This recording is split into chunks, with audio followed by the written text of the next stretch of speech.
vacation, so I think I should hit that next week. So Yeah, YouTube has been going pretty well for me.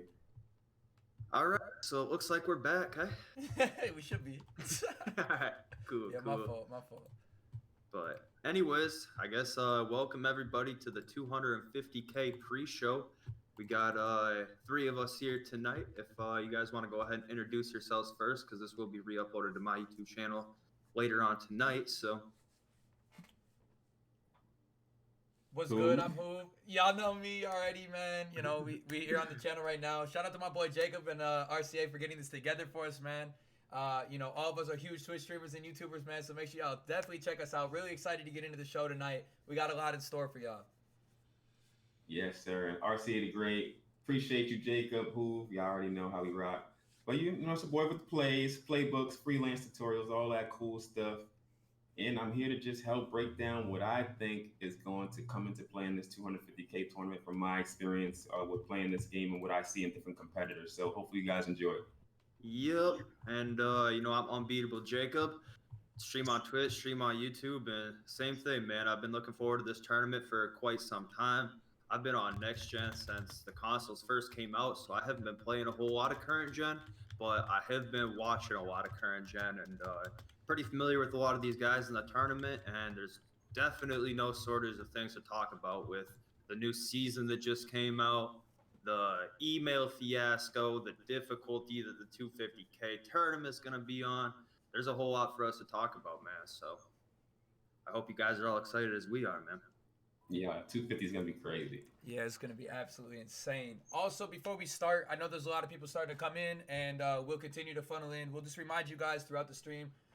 For the most part, we're going to just bounce back and forth between each other, man, have a little bit of back and forth. And then at the end, guys, we'll sit and break down and get some time with y'all to talk about exactly what you guys think. Get your opinions, answer your questions, and things you guys want to talk about as well. Yes, sir, man. We'll definitely, you know, come through and answer some questions in chat and stuff like that later on. But I guess the first thing, you know, the topic of the day for the most part is the new season that came out today. And we'll kind of parlay that into, like, how that's going to affect the tournament. So what do you guys think about the new season in whole, man? It's kind of exciting to me. Yeah, the new season that just dropped, I think it threw a corkscrew into the lineups because everybody had their lineup set, everybody had their game plan set up, ready to go. And then they dropped a point guard Luka, that's an absolute demon. Then they dropped a KD Galaxy Opal, that's an absolute demon on the court. And even the Lamar Odom, who some people might look to go out and run because he's 6'10", out there can do everything, Curry slide, all that stuff. So people are rebuilding their lineups. I already know. I was watching Splash's stream. He was already talking about rebuilding his lineup. Everybody's just scrambling around. I know these guys are not going to sleep. This had to be a crazy day for them. So I'm excited to see what they do, what changes they make, and it's definitely going to be interesting. Another thing that I want to just point out, also on top of the new cards that dropped, that new Moses Malone card, man, that new Opal Moses Malone is a problem, bro. Yep. He is a problem. Yep. That man is going to Yep. make some waves, and I think a lot of people are going to be seen running that card in the qualifier or in the 250K tournament, man. I really think that people are going to be running him. His defense alone, amazing. He compares to Giannis on the defensive ability, along with the ability to just absolutely knock down shots with a great jump shot. So I think he's definitely going to be bumped into a lot of lineups as well. Yeah, I think at the center position is where we are going to see the biggest variance in who people run, personally. Because honestly, after seeing that Luka card, I haven't got a chance to use him yet, but he's looking like the front runner, right? Because you have your Lonzos, you have your Wades, you have your Gary Paytons, but Luka seems like a step above the rest. And like, to me personally, the most important players on the floor that make a big difference and impact, and especially for a lot of these other guys as well, are going to be the point guards and centers. Yep. Like, you know, you have lots of wings in the game at this stage. You know, the Terrys, the Kawhis, the Hondos, the T-Max, the LeBrons. But I think where you're going to see the biggest variance in people is going to be at the center, because you're going to see people that want to run that Moses Malone card because they gave him Eddie Jones jump shot. Like, and then you're going to see people that are going to want to run Giannis because, well, it's Giannis, you know? And you're going to see people with AD out there, Hakeem. You just kind of got to be a lot of if you guys remember, I know that a lot of people probably don't really think that he's the most competitive player in the tournament, but Zeb Warrior is another guy that's going to run a huge inside more than likely. He likes to run a little bit of an inside game, so you might even see guys like Yao making an appearance, which is very hard to guard when you've got guys like Giannis running the center position, or AD even. They get babied very easily, so Moses could be a huge opportunity for them to change that up as well. Yeah, exactly. I think we're going to see there's going to be 4 main centers. I think we're going to see. It's going to be AD, Hakeem, Moses, and then who was the last one? Who did you say earlier? Who? Maybe Giannis. Oh, Giannis. So you're going to see those 4, and then there's going to be people possibly running the Yao, or most likely the Shaq. Because I know I saw Splash streaming earlier, and Ben Simmons is a problem to stop out there on the court. And sometimes if you don't have a Giannis out there, if you're not running Giannis, you need somebody that's going to be able to stop Ben Simmons. Sometimes it's not going to be your guard like Kawhi. Some people like to put guys like Hakeem or Shaq on the Ben Simmons card and make sure he can't score inside, because that's pretty much the only way he's going to score. So that it'll Ben be Simmons card interesting. is crazy. He is crazy, dude. He is crazy. If that man gets an inch of space heading towards the rim without somebody bumping him, it's a contact dunk almost every time. It's very hard to stop, especially on the slider difficulties that they're going to have it on, man. It's not Hall of Fame. Yep. Yeah. Like, I think one thing that's kind of cool to think about is the fact that everyone's going to be running a 13-man lineup. A lot of times when dudes are in tournaments, or if they're just cruising through unlimited, dudes got their 10-man lineups. But when you're talking about $250,000 on the line, people think deeper into their roster. So a lot of people are going to have these X factors at the end of their bench too, right? So like normal dudes that maybe never would run a Ben Simmons, or maybe would never run a Shaq or Yao type player, might say, we got him. Might as well just throw him in at that 12th or 13th spot, because I normally don't use those spots for my roster anyhow. So if I'm going to put an extra person there, why burn that 12 and 13th spot on another wing that's going to give me exactly what every other wing is going to already give me, So True. You'll probably see those type of players down there. If I was in any sort of tournament where it really mattered that much, I don't run Yao or Ben Simmons. But those are who I'd probably put in my last 2 spots, because I wouldn't plan on going that deep into my bench anyways. But if I was going to plan to go that deep in the bench anyways, I would want a significant change of pace. And those are the type of guys that will give that to you. That's a great point you just made, Jacob, because stubbornness kind of rules 250K a lot sometimes. People, not 250K, but 2K in general. People play how they play, and that's just how they play. But when you're playing for $250,000, and you're going up against people that are going to be playing different play styles, you have to be able to adapt. You got to have that Ben Simmons or Giannis at the end of your bench, just in case you might have to play out of character to win a game. This is going to be a total different stress level for you. It's going to be a total different way of playing. And sometimes your method for that game might not be the best for the situation you're in. You got to switch it up. Exactly. Yup. I was going to say, you look at a guy like Splash, man, and honestly, he's definitely going to be a guy that you're going to see running mostly smaller point guards, you would imagine. You're going to expect him to use guys that are going to be able to dribble pretty well and be able to shoot the ball, because obviously he's a heavy three-point hunter. But if you look at guys and they're running nothing but Ben Simmons on the other side, and you have to switch it up and run a taller player to definitely impact that, to change that, it'll be interesting to kind of see how he adapts and how he runs, or who he decides to match up against guys like that.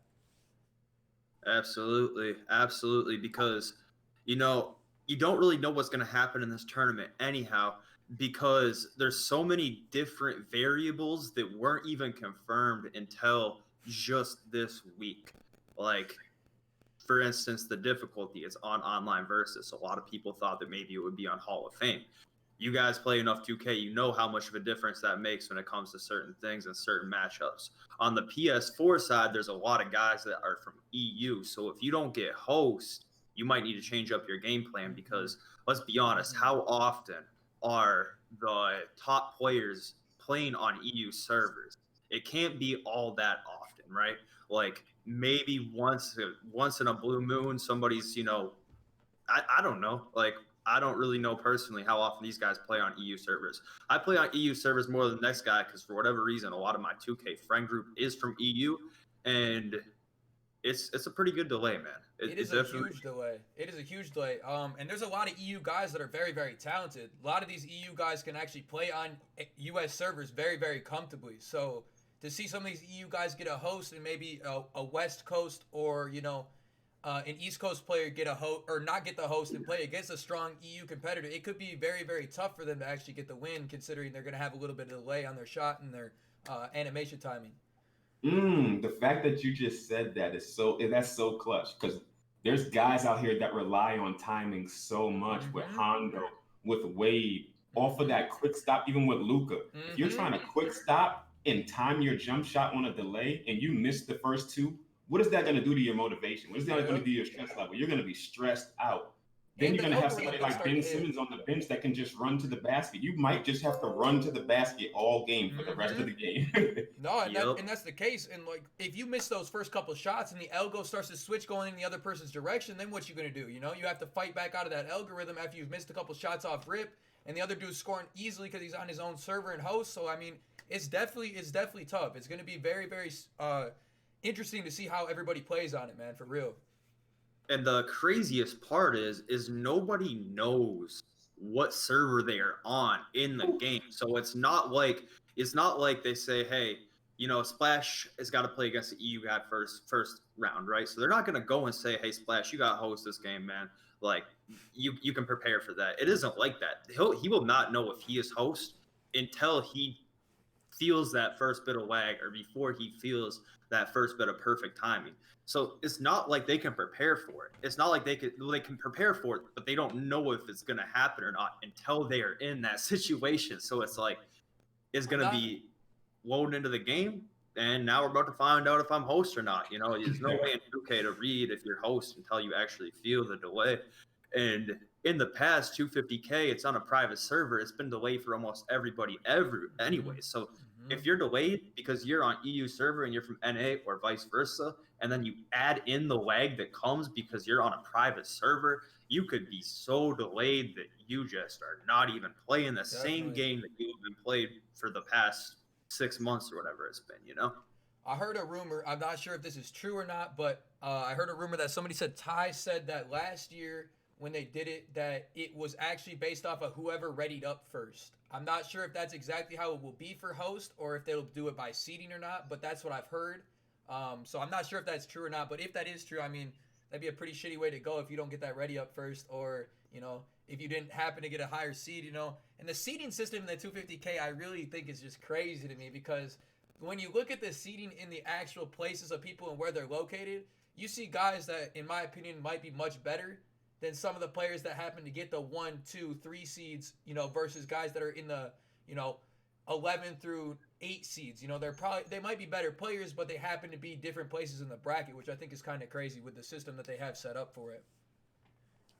Yeah, I mean, there's definitely a whole entire topic we can go over about the qualifying rounds and what can be changed, because what we saw unfold over the community over the last few days and week or so since the last qualifier just even put the cherry on the top to confirm, like, this whole entire system is not right.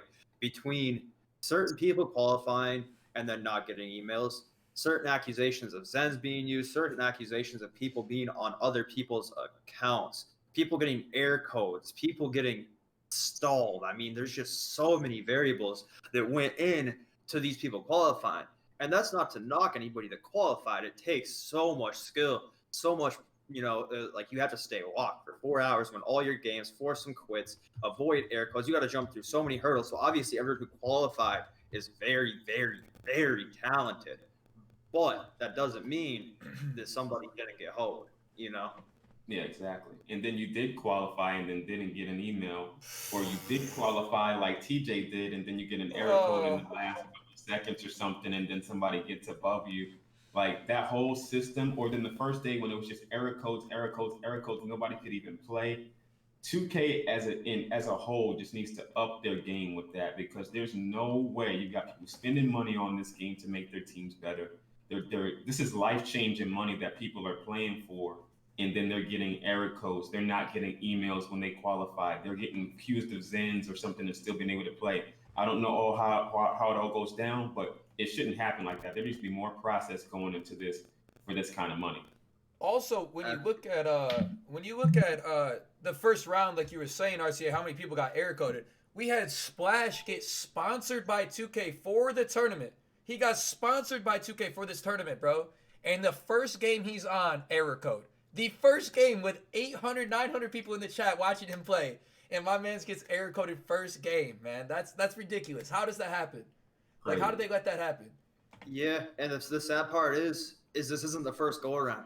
This is the third year of running this tournament, man, and they haven't really done anything to improve it. You know, it's been more or less the same every year with the same issues, and actually, it's just been more issues added this year through Zens. So it's like very obvious to me that 2K does not care as much about this tournament as we would want them to, because Lord knows 250K is nothing more than 2K than a little bit of a marketing budget going towards one singular game mode in the game to help promote it, and whatever happens with it, they don't really care that much, unfortunately. But that's so much of a change in somebody's life to actually win it. So it's just sad that, you know, they can't take things a little more seriously. And, you know, it's just like, shout out to everybody who deserved to qualify and didn't, because it's got to be heartbreaking, man. I get mad when I lose a game over some BS in the game. I can't imagine how mad I would be if I lost a whole qualification seat over some BS. Like, I don't think I'd be able to handle it as well as some of these people who have had to experience it have handled it personally, you know. Yeah, 100%. And, you know, I just want to see how this all plays out too, because there's a lot of discussion about stuff that went kind of crazy in the quals anyways, from people being accused of X, Y, and Z. So I'm curious to see if, like, tomorrow anybody shows up and literally plays like they don't really belong there, you know? I definitely don't know of any names in particular. I just heard accusations of certain people, and I didn't really pay close enough attention to those people. I think more of them were on the Xbox side than the PS4 side, and I think they even went ahead and booted somebody from the third qualifier out and replaced them with Chris Evans on the Xbox side. For whatever reason, I don't know. And that's the thing. We haven't had much transparency through all of this, because they boot somebody out, they replace them with somebody else from the third qualifier a whole month and a half after it happened, but there's no tweet going out saying why. There's people missing email, or there's people, you know, not getting emails after they qualified, but there's no tweet coming out saying, hey, this is what happened and this is why this person didn't get in. It's just no explanation whatsoever. Radio time from 2K. You know, we pick these people and that's it. That's it. Yeah. That's true. I think we're going to see a couple blowouts too. You know, I don't know based on the matchup. I just know there's going to be some discrepancy in points a lot, because there's going to be some people that should have been there and some people that got there due to the luck of the draw that day. So we are going to see some blowouts, but I think what we're going to see the most happen is you're going to see the people that understand how to play under pressure and the people that don't know how to play under pressure. Because there's people in this tournament that play in money tournaments all day, they wager all day, and then there's people that just got here for the first time. So in those first couple possessions, I guarantee you see a couple Stevies getting thrown. I guarantee you see a couple Reds getting shot, and you see a couple steals over and over and over, because there's going to be people so nervous in that first quarter. Even Serena Williams and Naomi got nervous in their tennis match the other night. True. These people first time playing in 250K, they are going to be nervous as hell up in some of those matchups, and you're going to see it as soon as the game starts. It's best of one. It's best of one. You better not. It's true. If you are, you're wrecked. You don't got no comeback. If you go out there and you're nervous first game, get popped, it's a wrap. See ya. Especially if you're looking at dudes that you know, might not necessarily have supposed to have been there. So it makes it very hard to see those guys that are going to come in there. They're going to already be shitting their pants because, look, I'm playing Splash. I'm playing Ty. I'm playing, you know, whoever they're playing, they're going to be like, well, shit, I'm already playing Ty, and I know this man's locked as can be on the other end of the screen. You know what I mean? So for me, I know those guys are going to be definitely pooping their pants even more when they come and look at a guy when they don't even think they deserve to be there, though, you know? So... Yeah, I think a lot needs to be said for people who are making their second or third appearance in the 250K, because just like anything in life, the more times you do something, you get more comfortable with it. So guys like Ty, who were in there last year, guys like Splash, who have been in there 3 years in a row now, guys like Jomar, who have already won it before, I think they're at a big advantage just for that sole reason, because it's just a little bit easier to go into something the second time you've done it, you know? It's just comfortability for sure. 100%. because there's variance in the way people play. You know, I mean, I think everybody knows, you know, people have been, I play different depending on who I'm playing. Like sometimes I cannot lie. I get intimidated by names. You know, I do. I cannot lie. It's if I said I didn't, if I wanted to act like I'm the coldest dude in the planet, and every time I've matched up with the TJs of the world, or when I played the guys like the Authentic Breeze of the world, you know, when I match up with those guys, I'm not gonna lie. I do get a little bit nervous, you know, or depending on what's on the line. If it's a random unlimited game, most of the time I'm like bullshitting with them, but in tournaments, for sure, it is what it is, you know. It's Yeah. definitely a factor. It's Yeah, definitely if a you factor. could start games, if you could start games not knowing who you were playing against, 100% know you would play better. And I know this because I've played a couple games where I've been playing against somebody else grinding accounts, and I didn't know they were who they were because they were grinding somebody else's account. Yep. And then we ended up messing. Yo, that was you. Wow. When I played you on your regular account, you know, I played different because I knew it was you. So when you know you're playing against somebody of high caliber, you play way different, or you play better. It depends on how it goes, but you're definitely going to play a different style. You just got to go into the game with your game plan and adapt based on what you see at that time. Don't worry about what they did last week. Don't worry about how good they are at rotating. Don't worry about how good they are at making shots. Adapt to what's happening in the game right now. DBG also comes in and makes a really good point here in chat. With Jomar, Splash, Jen, all being league players, that league experience is something that's really, really important, especially in the MyTeam scene. It gets slept on a lot. You know, people are like, "Oh no, you're a park player. You're a my career player. You know, you know that doesn't transition to MyTeam, but it does a lot. These guys that come over from the pro-am arenas, man, they are just built differently compared to a lot of the casuals and you know." Upper level players in the MyTeam community, they do a lot better at ball handling. They know rotations a little bit better. They know lanes and animations that you might be able to get that others can't. So, I mean, that's a huge factor that comes into this too. And those guys have a lot of confidence playing in very, very important games for not only just 2K, but their career as well. Yeah, they're professional 2K players. They're already professionals. They're not somebody who, you know, has been grinding my team, you know, playing in a few Players Lounge tournaments, played in my Team Madness. These guys have put on NBA 2K League jerseys. That's just a boast of confidence right there to be able to do all that.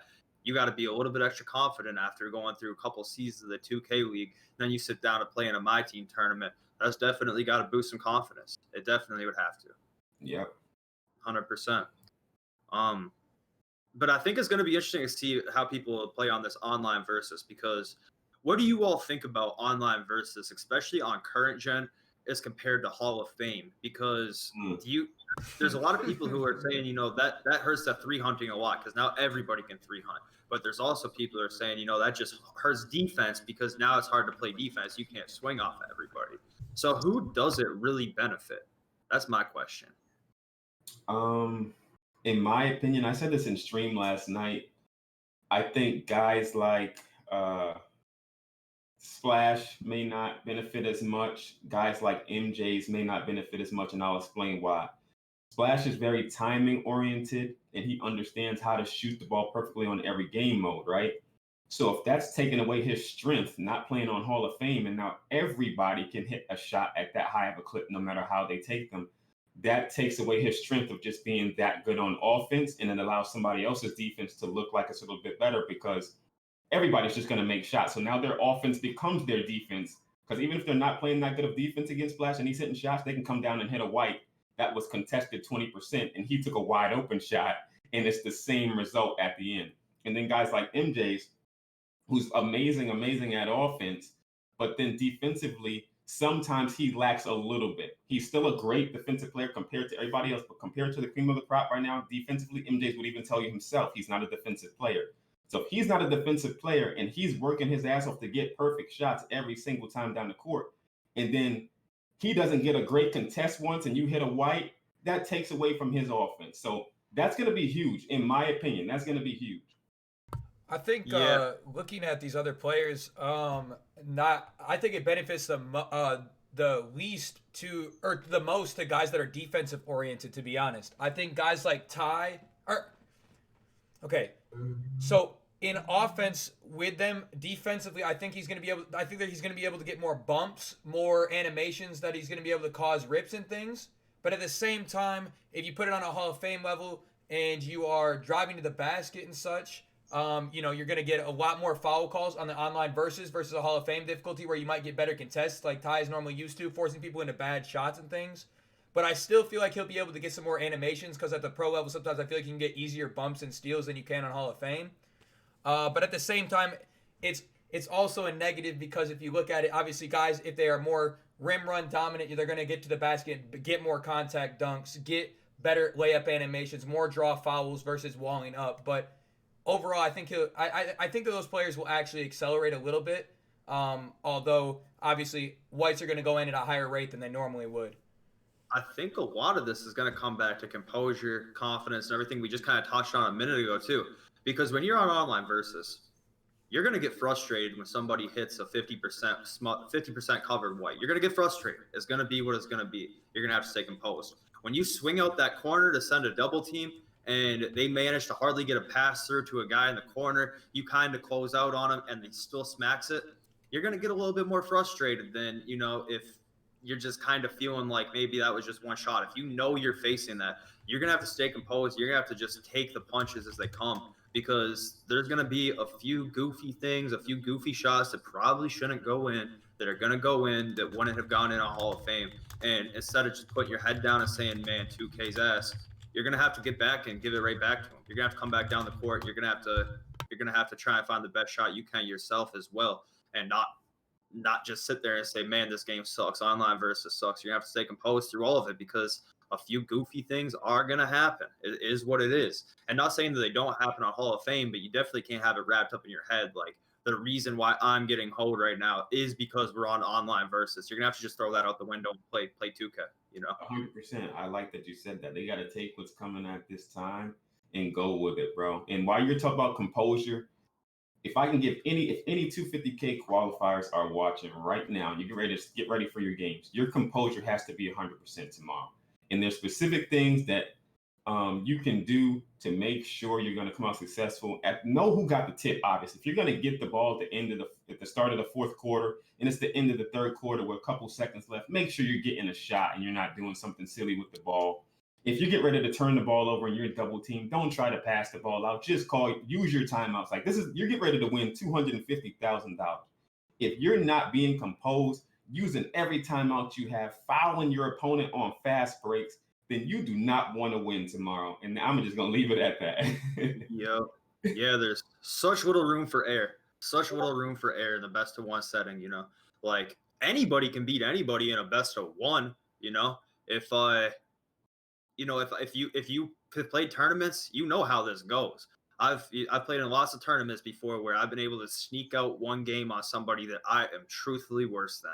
And I've also been on the other side of that where people that have no business beating me have beat me in one game for X, Y, and Z reason.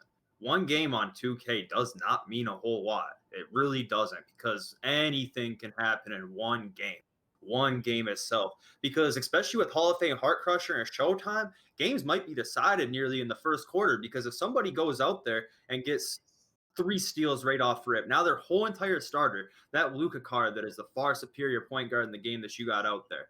If you're a big 3 hunter and your Hondo goes cold 2 minutes into the game, if you have AD out there or something, you get AD a couple Showtime dunks, and now you're on the verge of team takeover 2 minutes in the game. It's tough to come back from that in the best of one. It really is. It really is. Just something as small as an illegal screen on the first possession of the game could literally throw the whole game. Don't get me started on the illegal screens in this game, bro. Don't get me started. No, I'll be honest. Something that I hate about 2K is the algorithm. And honestly, in the game, man, it's a real thing. And these guys are going to have to battle through it. No matter what they have tossed their way, they're going to have to find a way to fight through it. If they get elgowed, man, they're going to have to try their best to push through that. And in a best of one, that's what makes it so hard about playing this game in the best of one, because literally anything can happen.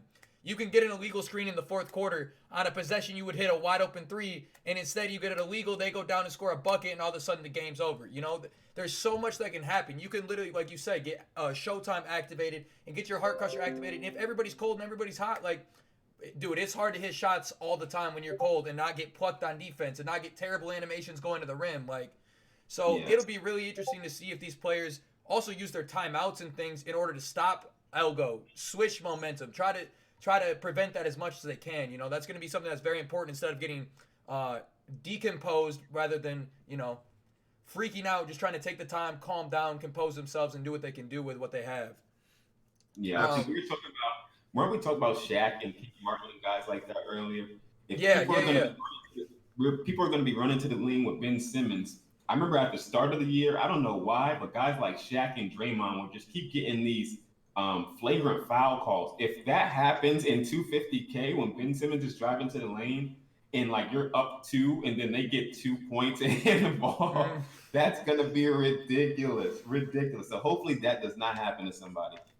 Yep. And honestly, that's one thing I've always advocated for too, speaking of flagrant fouls, is there should be some sort of competitive type slider setting for 2K that removes a lot of that algorithm type stuff where it's completely out of your control, out of the game.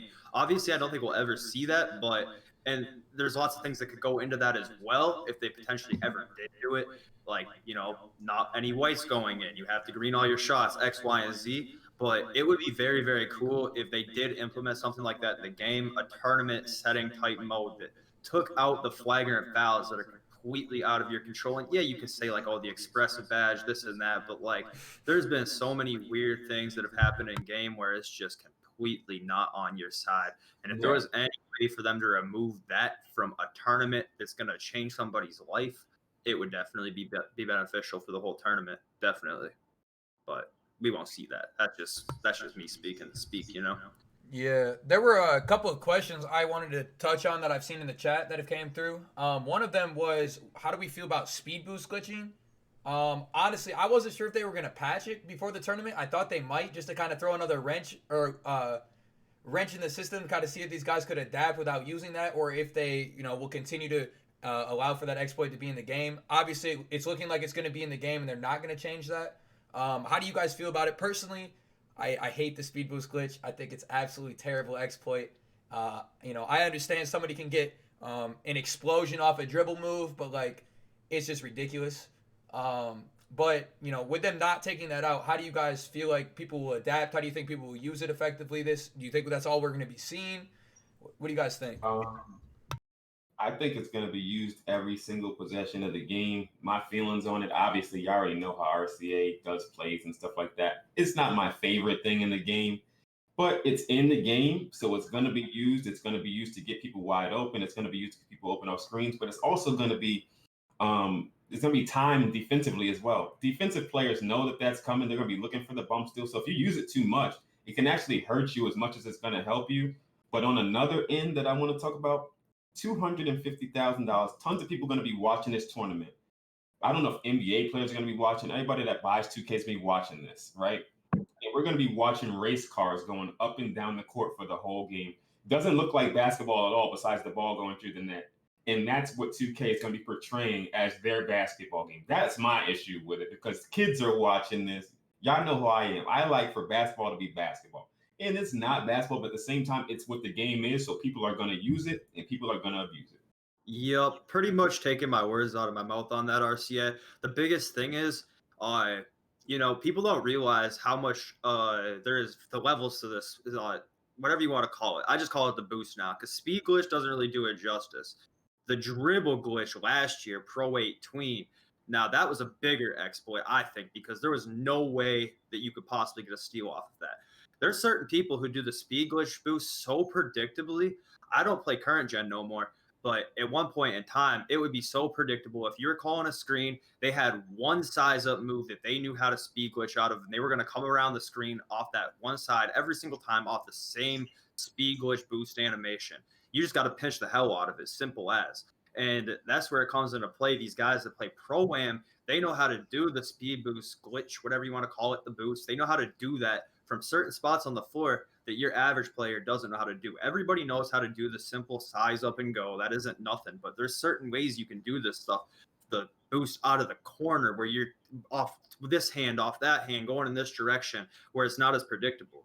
Because at the end of the day, if you only know how to do it off of one size up move, it's pretty predictable, and you just got to pinch it because you can steal the ball off of it pretty easily. Like, as long as you pinch super hard with a good defensive player, and you can get the bump steal. So overall, it's going to be in the game. It's obviously not patched. They patched the behind the back explosion thing last year, the day before the tournament. And I think it's a good thing that it didn't get patched the day before, because that'd just be another wrench in the whole entire tournament. Because like I've been saying all day, it's best that these guys are able to prepare for the tournament as much as they can with the game the way it is. So the fact that it wasn't patched in the past week, I'm happy they didn't do it last minute. And yeah, we're going to see it from every single player out there. I guarantee it. I would bet my paycheck that, what is there, 32 people in the thing? I guarantee at least 31 of those people are going to do it at least multiple times throughout their game, because that's the meta. You're not making the 250K tournament not doing it. I mean, maybe if there was one person in the whole entire community that could possibly get away with qualifying without doing it, he's right here on my right side. So like, that's it. That's it. So. Another question that was asked was, do you guys see guys like KD getting jumped into lineups with him coming out? I know we kind of touched on this a little bit as we were talking with each other, but you guys, with everybody upgrading their lineups and stuff with the new content coming out, you guys think that guys like KD are going to be compatible with lineups that are coming out? Do you guys expect players to be making huge adjustments with these players, or you guys expect small adjustments, or you guys think that maybe even some of them will stick with what they already have? What do y'all think? I think KD's making almost every team. I mean, and Luka. KD and Luka are going to be on almost every team. Yep. You'd be crazy not to go get him. I think above all, I think Luka's if Lonzo Ball, Gary Payton, D Wade are here, Luka's up here undeniably. So I think you'll see him as probably 75% of people starting point guards, and he's KD. You guys all saw the stats. You saw the badges. You saw the animations you added. What power forward is keeping up with KD? What small forward is on KD's level? Maybe LeBron, but on current gen, I don't know, man. It's not looking good for anybody that doesn't have either of those players, because just as we all predicted, Season 5 came out today, and they put out some cards that are going to be some must-haves, 100%. 100%. But anyways, maybe do you guys want to go ahead and check out the bracket now and kind of start breaking down a few things from that? Yeah, definitely. Pull up the bracket. Let's look at some different matchups. Y'all want to look at PS4 or Xbox first? Let's start on the PS4 side. I'm gonna zoom it in a little so everybody can see. Or played P4 at least.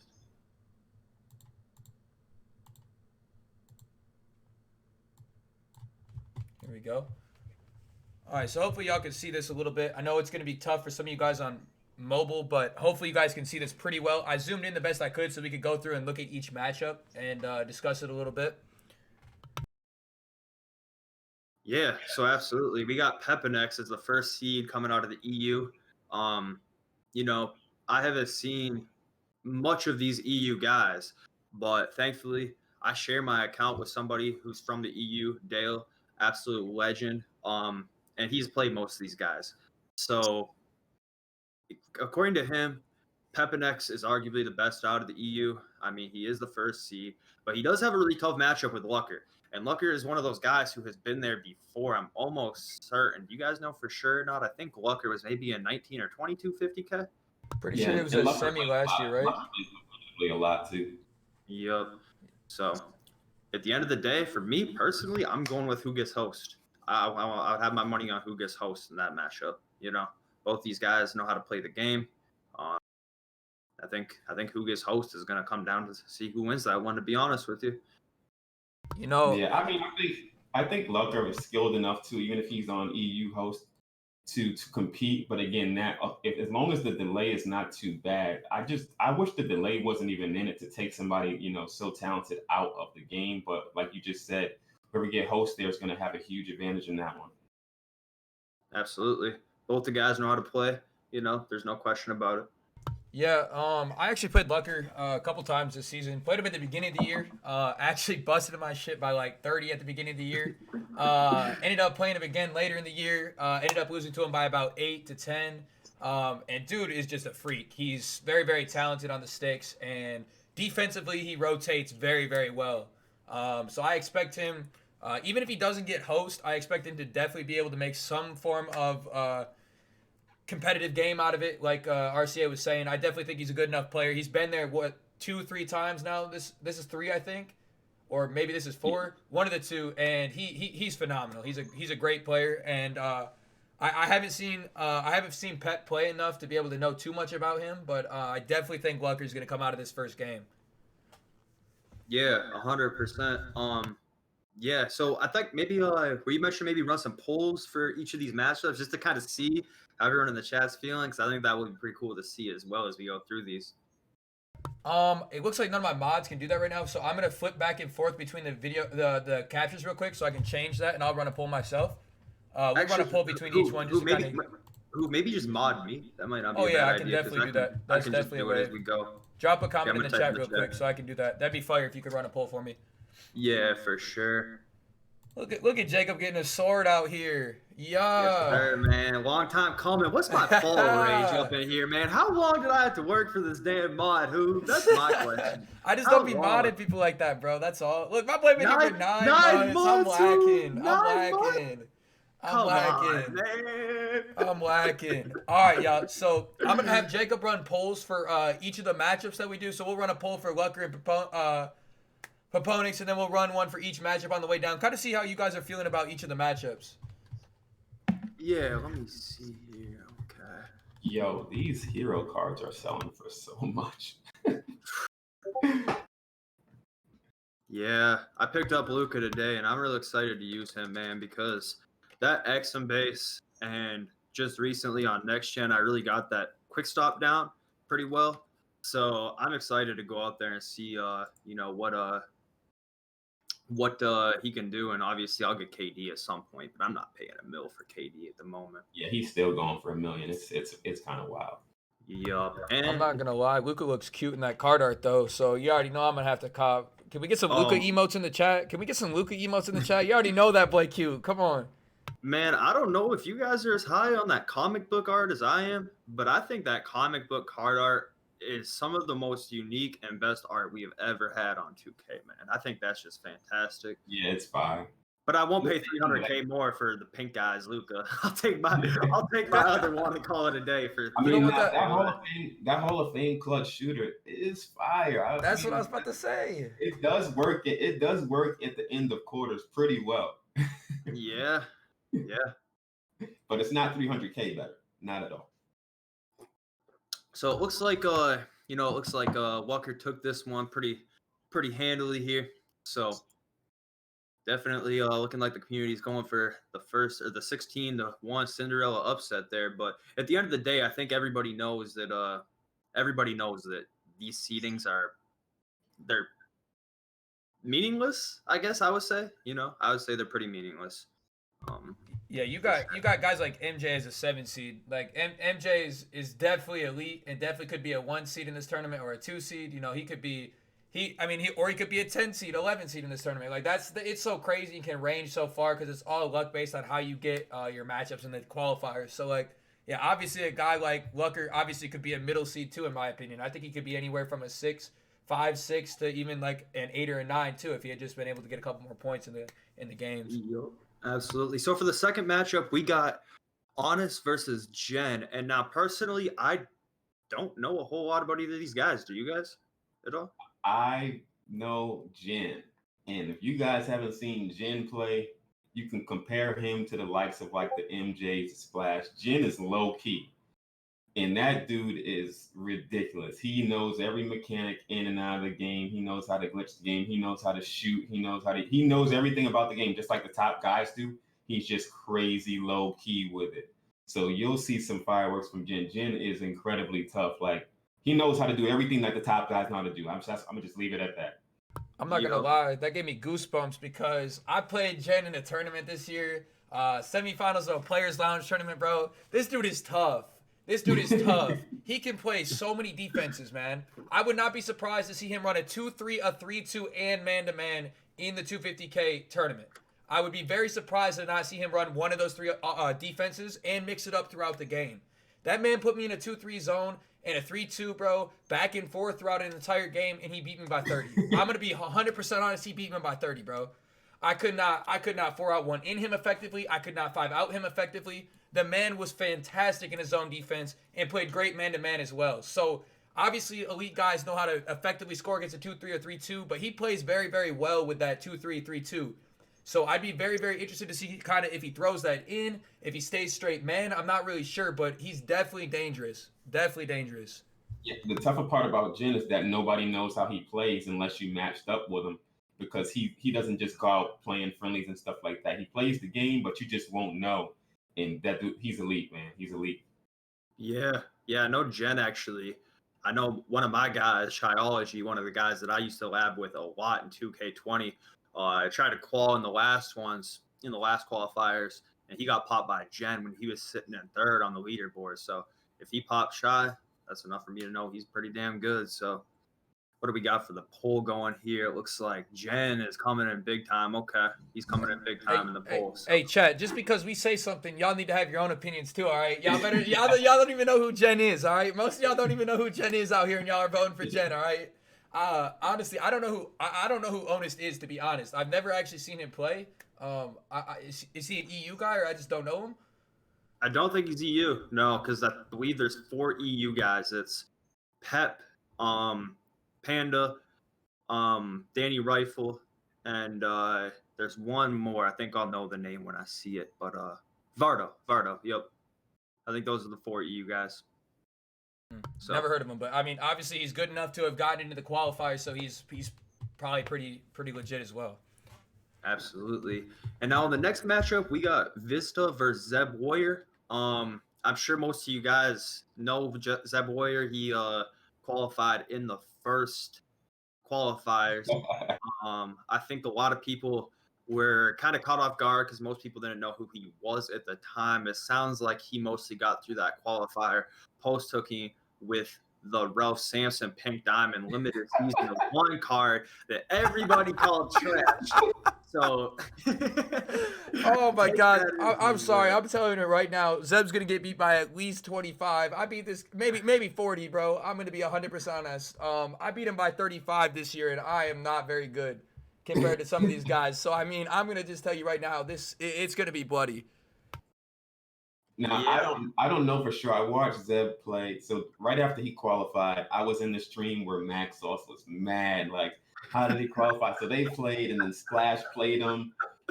So that story happened. But then I watched Zeb play a couple days ago. He was in a tournament. He played against somebody. I forget who it was. And he actually changed his play style. So don't be surprised if Zeb comes out and does something different, because his play style was totally different from what we saw post 250K. When he was post hooking and stuff. He's probably gonna he was speed glitching, he was doing a bunch of dribble handoff stuff. He knows how to backdoor. He's very unorthodox with how he plays, but it's frustrating and it's annoying. And if you get frustrated playing against him, he can end up beating you. His defense is not bad at all. Okay, well, yeah. I'll say this then. Hopefully he changed it up because he needed to. So hopefully he comes out with something different and comes out with some good sauce. I hope to see it. I hope I'm wrong. I hope he comes out and floods him, bro. I really do. I hope he plays competitively and this is a good game. I really do. The biggest thing is, too, that first qualifier was, October? So he's had 5 or 6 months to prepare for this. Even hypothetically, he wasn't that good when he qualified. He has had time to get in the lab and change stuff up. And you can improve a lot over that amount of time. You definitely can. So it looks like Zeb actually took some votes here in the poll. So maybe a few people know something that, he's been working on. So, good stuff for Zeb to nearly win that poll. No Zeb slander for me. I do take it back on being aggressive because obviously Mans is in the 250K, so he's got an opportunity to make a lot of noise, man. I hope he does, and I hope he does really well. I don't want anybody getting it twisted that I'm out here shitting on him or anything like that, okay? Hopefully he's come a long ways from where he started at the beginning of the year for sure.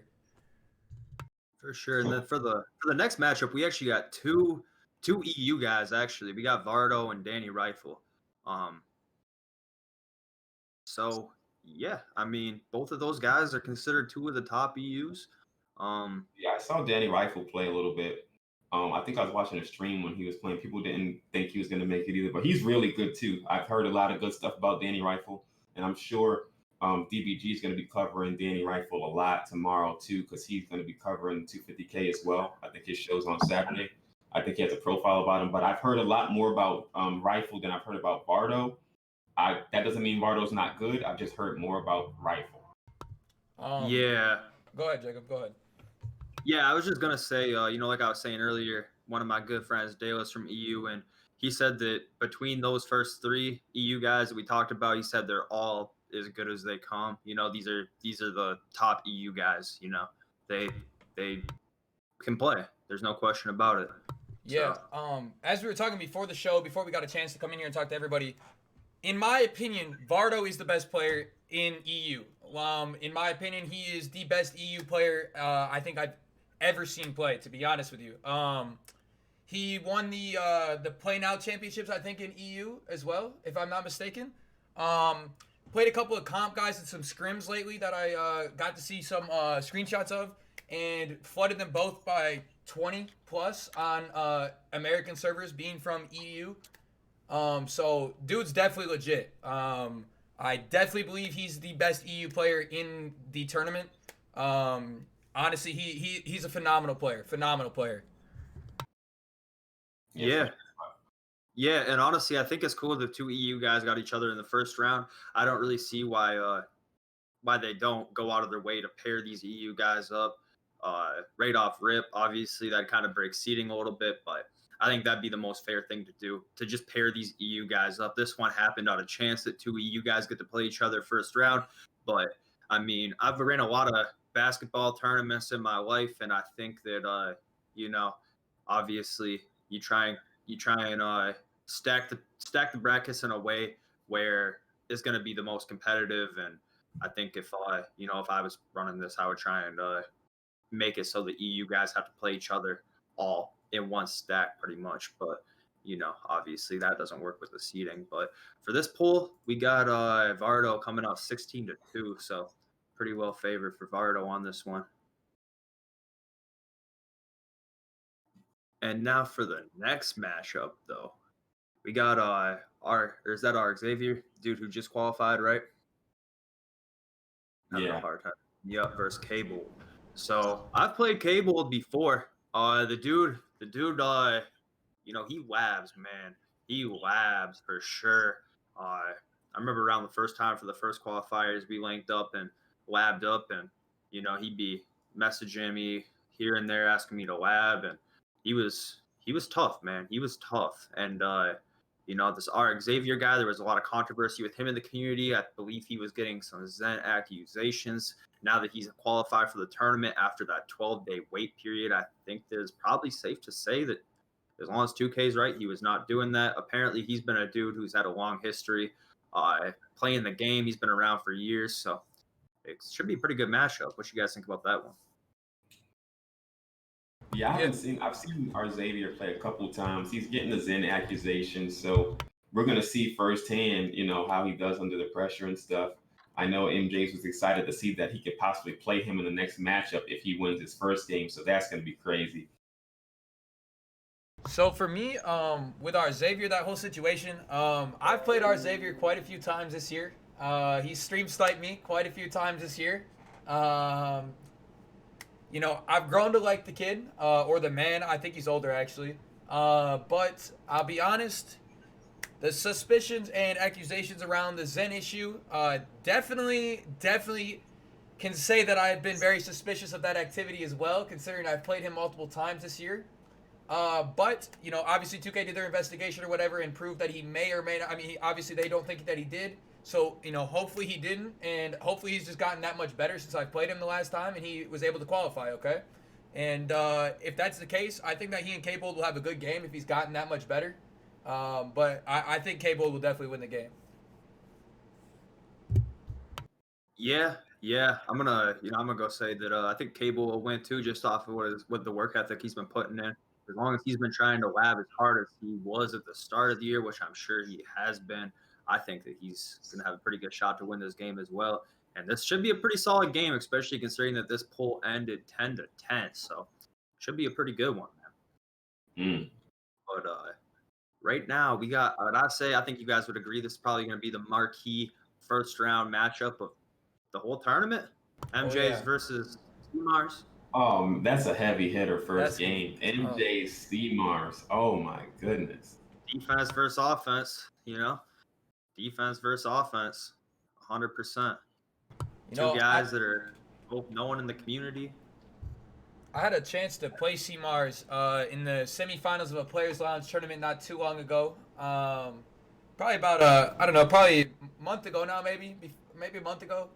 And he had Elgo when we played, but you know I ended up losing by about 15, I think, something like that. And his rotations are definitely something else. CMARS is very, very good at rotating, plays phenomenal defense, man. Yeah. Definitely on top of everything. He will blitz on MJ's a lot to try to make it tough on him for three-point hunting and stuff. I definitely expect to see a lot of twos taken by MJ's because of that. So I think that'll probably be CMARS' game plan, man, is to mostly force MJ into taking twos and hope that he can hit more threes than him, to be honest. Yeah. We'll definitely If I'm not mistaken, CMARS goes to Harvard, doesn't he? Doesn't he go to Harvard or something like that for college? Yeah, he goes to I think a big school. Something very prestigious. His rotations are on point because he's got those calculations in his mind at all times. Like he understands, he knows what's happening out there. Like he has it calculated up like to a science, bro. Yes, sir, man. Yeah, it's gonna be such a good game to watch, though, man, because both of those guys are my boys, and you know it's the perfect. You know, it's like putting the '04 Pistons versus the 2016 Warriors. You know, you got CMARS, who's a defense head, and you got MJ's, who just is absolutely knocked down. So it's going to be interesting to see the way that one goes for sure, man. For sure. And I think MJ's, I watch his streams a lot. I'm always in everybody's different streams. MJ's plays the best when he's cool, calm, and just the laid back MJ's. When he allows himself to get out of his game and he gets upset or something like that, that's when he'll start throwing himself off. So I just hope MJ's can stay calm, collected, and just play his game. For both these guys, just play your game. Don't let the game get to you, because once you get frustrated, it's going to throw everything off. The thing is, too, with CMARS, man, he has that ability to try to get you in your head, to try to make you make mental mistakes, to try to rush your game. You know, he's going to definitely try to press and put the pressure on MJ's to make sure he's making the right reads, the right decisions. So it'll definitely be interesting to see. If he can keep his composure, I think MJ will get easy baskets out of it. But if he doesn't, it could definitely get bad and rattled pretty quick. So it'll just be interesting to see for sure. Yup, I heard Splash saying in his stream today the same exact thing. MJ just can't let himself get mad. Simple as, he just can't let himself get mad. He's got to stay composed, stay locked, and you know, I think this is going to be the game to watch for sure. This is going to be the game to watch. If you guys don't watch any other first round game, I think this is the one you want to see. 100%. And that brings us on to the next matchup. Splash versus Panda Wings, man. Splash versus Panda Wings. What's more to say? You got a guy from EU. No shade at Panda. I've got people from EU that I know well. Apparently, he is the least favorited EU player in this tournament. You know, he's going against one of the most infamous 2K players of all time, and you know, Mr. Splash, Splashy, man. New edition Flash, 3 tournament appearances. He's played in every 250K. I'm just gonna throw it out there. I like Splash. Like, what more? You know, what more can I say? Yeah, Splash has been working hard on his craft out, but he plays this game so much. It's like incredible. Pro-Am, league stuff, my team. He's just so nerdy about it. I'm calling you a nerd, Splash. You know, you're a nerd when it comes to this game. And what I just hope is that he doesn't just get delayed again. It's just always delayed. It's always like we can never see the best Splash in 250K. So I just want to see the best version of Splash that we can. And, you know, good luck to Panda Wings as well. But in this game, I will be pulling for Splashes because I know him. I'm in his streams. He's a cool dude. And he's hungry for it. Like, this is literally all he thinks about and sleeps, drinks every single day of his life. Like, it's crazy. Yup. And, you know, I think, you know what would be the greatest timeline of all time is if he comes out here in one of these 250 games and just puts 40 on some dude's head with Terry Dishslinger, man. If you guys have been following that, man, you guys know how hard Splash had to work to get that damn Terry card. So if he can go out there and just put up a crazy game with Terry, man, just for the funny factor, that's gonna be one of the great tales of 2K right there. If he could do that, man. I'm telling you. For sure. I know a lot of older people in the community that have really been voting for Panda to try to pull out this game. You know, he's kind of an old head in the community. You know, so a lot of people know him that are older, and they definitely have some respect for him. But obviously, This man's Splash is just different on this game, to be honest with you. He's absolutely a freak. The only way I think you're stopping Splash if you find some way to stop his offense, which on an online versus setting, I just don't see Panda being able to do it, bro. I think Splash is gonna shoot about 90%. Like I really do. And it's gonna be really tough for him to lose the game, in my opinion. 10% of shots he misses are going to be full bars. The Splash is not missing shots on online versus. It won't happen. It won't happen. If this is U.S. servers, my take is that Splash wins by 60 points.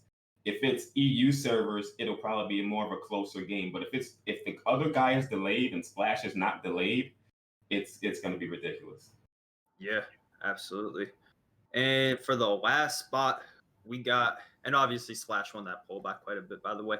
For the last spot, we got T-Loading versus Nick Shoots Those.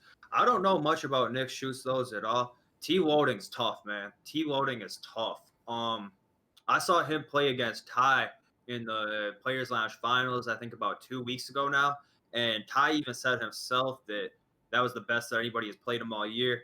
Ty barely squeaked out the win, and the whole time watching, I thought for sure T-Loading was going to win because he was in a comfortable spot. He was just playing composed against Ty. Ty wasn't getting his steals. T-Loading was able to get a lot of buckets on him. Like, that was a good game to watch. That was probably a top 5 MyTeam game this year that I've seen for sure. So I like T-Loading, man. T-Loading's nice. Yeah, T-Loading is good. I've only played T-Loading one time this year, and it was that game where let's see who gets the last pause game, and he won. I fouled him at like the last second on a 3-point shot, but he's probably way better now because he practices current gen so much. So T-Loading is definitely a dog. He plays a lot of wagers. He plays against the top people all the time. So I'm expecting some big things from T-Loading as well. You know, I've actually T-Loading. If you guys watched the last 2 qualifiers, if I'm not mistaken, he got in the third qualifier. I think, is that correct? He got in the third qualifier, or did he get in the fourth? He got in the third. Third. On the second qualifier, he was like top 6. I remember seeing that, and I was like, damn, imagine if he doesn't get a chance to get into the tournament. Like, I really feel like he deserves a spot. So it was really cool to see him get in the third one instead of the second. But I think that Nick's going to surprise a lot of people. I really do. I think Nick's going to have a pretty good game. And honestly, I don't know that a lot of people are high on him. But I seen him play a couple times this year, and I think that he's going to do a lot of damage. I really do. T-Loading, although he's a fantastic player, I'm rooting for Nick on this one. I really am. Nice. Yeah. So it definitely should be a good game. And honestly, I was thinking before we went over this bracket, I was thinking that the PlayStation side was a little weak compared to the Xbox side. But after breaking these games down game by game, PlayStation side is tough, man. There's some good players over here, man. The guys that I've played have all, on this side have been tough. If I haven't played them, the guys that I've watched play in streams, they're all tough, man. They're all tough. It's not as lopsided as some people would like to make it seem, I think. So now you're about to flip-flop over to this Xbox. Yup. Do y'all want to break down more rounds or just first rounds? We kind of all seem to came to an agreement on most of the games. It seemed like we could break down the rest since it's a full tournament. It's all going to happen in one day. Or do you guys want to just switch to the Xbox side? Let's do this, Hoove. Let's give 3 players each that we think got the best shot coming out of the PlayStation side. All right, that's fair. Yeah. Okay. 3 players each. That's tough, even that. Chat, who do you think are 3 players you guys will see come out of the PlayStation side? Obviously, only one of them will come out of it, but which 3 players do you think have the best chance? 3 players. I guess I'll go first. I'm going to go Jin, Splash, and it has to be MJs or CMARs. I mean, picking one is tough, but if I had to go with it, I'm a defensive-minded guy, so I'm going to just take defense just because I'm going to take CMAR just because I like defense, but MJ's is no slouch at all, and either one of those can come out. Yeah, I think that's a pretty solid list. I think the no-brainer pick here is Splash. 3 tournament appearances. The most knockdown shooter to ever pick up a controller, in my opinion, is Splash. What can you say? I think as long as he doesn't get delayed, I think Splash has got by far the best chance coming out of the P4 side. And then for the second two, I'm going to go ahead and I'm going to say T Loading's got a really good shot, man. The way I seen him play Ty in that Players Last tournament told me everything I needed to know about T Loading. I don't think I've ever played him before, but man, he looked good in that game, and that was not that long ago whatsoever. And then just like RCA said, it's tough to pick between one of MJ's or CMAR's. I think whoever comes out of that game is going to have a really good shot at making it to the finals as well. And I think personally, since it's going to be an online versus, I think CMARS is going to have a pretty tough time swinging off of people like he is famous to do. So I'm going to go ahead and say MJ. So I got MJ, Splash, and T Loading is my top three at the PS4 side. And that's no shade to CMARS. CMARS, you know I love you. So for me, this is pretty tough. I'm gonna go based off of I'm gonna make my three, and then I'm actually gonna pick a long shot too, because I think that there's somebody out here that like I want to pick a long shot. But for me, with the effects of there being the delay and stuff, I really believe that Vardo could have a huge chance to be one of the names that comes out of this PlayStation side. I really do. He's so clean on the EU side, and he can play on EA or East servers and West servers comfortably. I honestly believe he has a huge opportunity to come out of this, especially when you look at the bracket on this side. This upper bracket is definitely weaker than the bottom bracket for sure. So for me, I definitely could see Vardo coming out of this. I also think that Jen will definitely be somebody that could come out of this top section as well. And obviously out of this bottom section, only one person could end up coming out. So for me, I'm going to pick Splash. I think that's a no-brainer. I think a lot of us have agreed that Splash is just completely different, and I really think that he will be the one that comes out of this bottom section of the bracket. Now, if I wanted a long shot, though, I'm going to go with Nick. I know that everybody's sleeping on Nick, bro, but I'm telling y'all, this man can hoop. This man can play out here, okay? I'm telling y'all he can hoop. If he wins, if he gets to the finals, just know I told y'all he can hoop, all right? Just remember that. All right, Hoove, I feel it. And that's a good point, too. Vardo has a very good chance as well, especially for your reasoning, 100%. I'm gonna switch over to the Xbox side now. I think the only person that all three of us picked was Splash. So I think it's safe to say Splash might be the favorite on the P4 side. Mr. Minky. I can't. I think you know what would be crazy too if this was all played on a wire connection. If this was all played on a wire connection in the same room, I think Splash might be looking at a three-peat over the last 3 years, man. Just because the way Splash should be talking shit, he'd be all on LAN connection, so he wouldn't be delayed a bit. I don't know, man. If I'm sitting there next to Splash and he hits a 70% contested green from 40 with Havlicek and yells in my ear, "Mickey!" I'm out. I might as well go home. Yo, when we used to have to play against each other in 2K sitting in the same room, that was the best time, bro. Like, you didn't have the internet to hold your hand and, like, you can talk shit to the person on the internet. You right next to him. Right? I love that. I used to love that. Those IRL wagers, man. So I can't zoom in on the Xbox side. For some reason, it won't let me zoom on my computer. So I do apologize to those people that can't see. Actually, let me just do this real quick. You know what you can do? Yeah, I'm going to make the screen bigger. Yeah, that'll work too. I was gonna say you could just right click on the image and then open it in a new tab, and then that's what I did, and it didn't work. Oh, really? Yeah, I'm not sure why. Strange. Shit. The only thing is that's gonna cover our face a little bit. Hang on, I'm working. Maybe open. Yeah, you know what to do. They won't need to see us anyway. Hang on, I'm working here. I'm working on it. Trying to at least. What times did the game start? There are different times. I think the first one isn't it 10 a.m. Eastern? I can't remember. That sounds right. I think one was 10 a.m. Eastern. That's when the first round. Hang on, y'all. I apologize for the technical difficulties. Well, while we're sitting here waiting, I'm looking at the market right now for PlayStation, and this cartoon Luca is going for $900K. Happy I sold mine, and I sold my Shaq, so I should be sitting on like 1.4 million by the time this is done. What is going on here?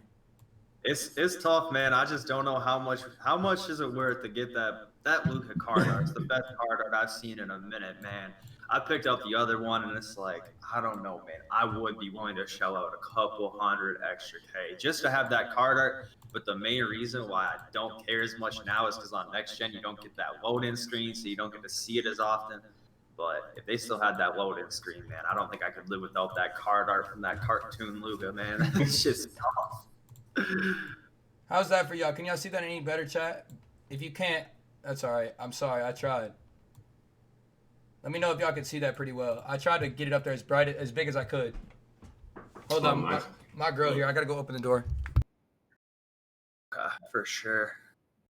For sure. But yeah, there's just a lot of cool cards that came out today in general outside of the card art. I mean, I like what they did with Season 5 and everything. I think it's nice that they didn't give away what they're doing with Gasol and David Robinson, just so people don't sit there and spam all day and say, upgrade these cards, upgrade this badge, this and that. I think it's pretty cool that they did that too. So Yeah, that's true.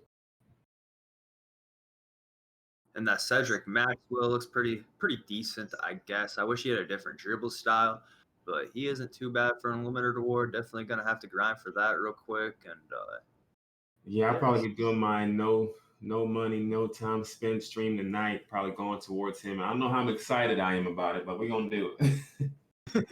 I heard they shortened it up because the season's shorter. I heard they made it less games to get the grand prize. I don't know what it is. I haven't loaded into the game yet on Season 5 for real because the servers were so down bad today.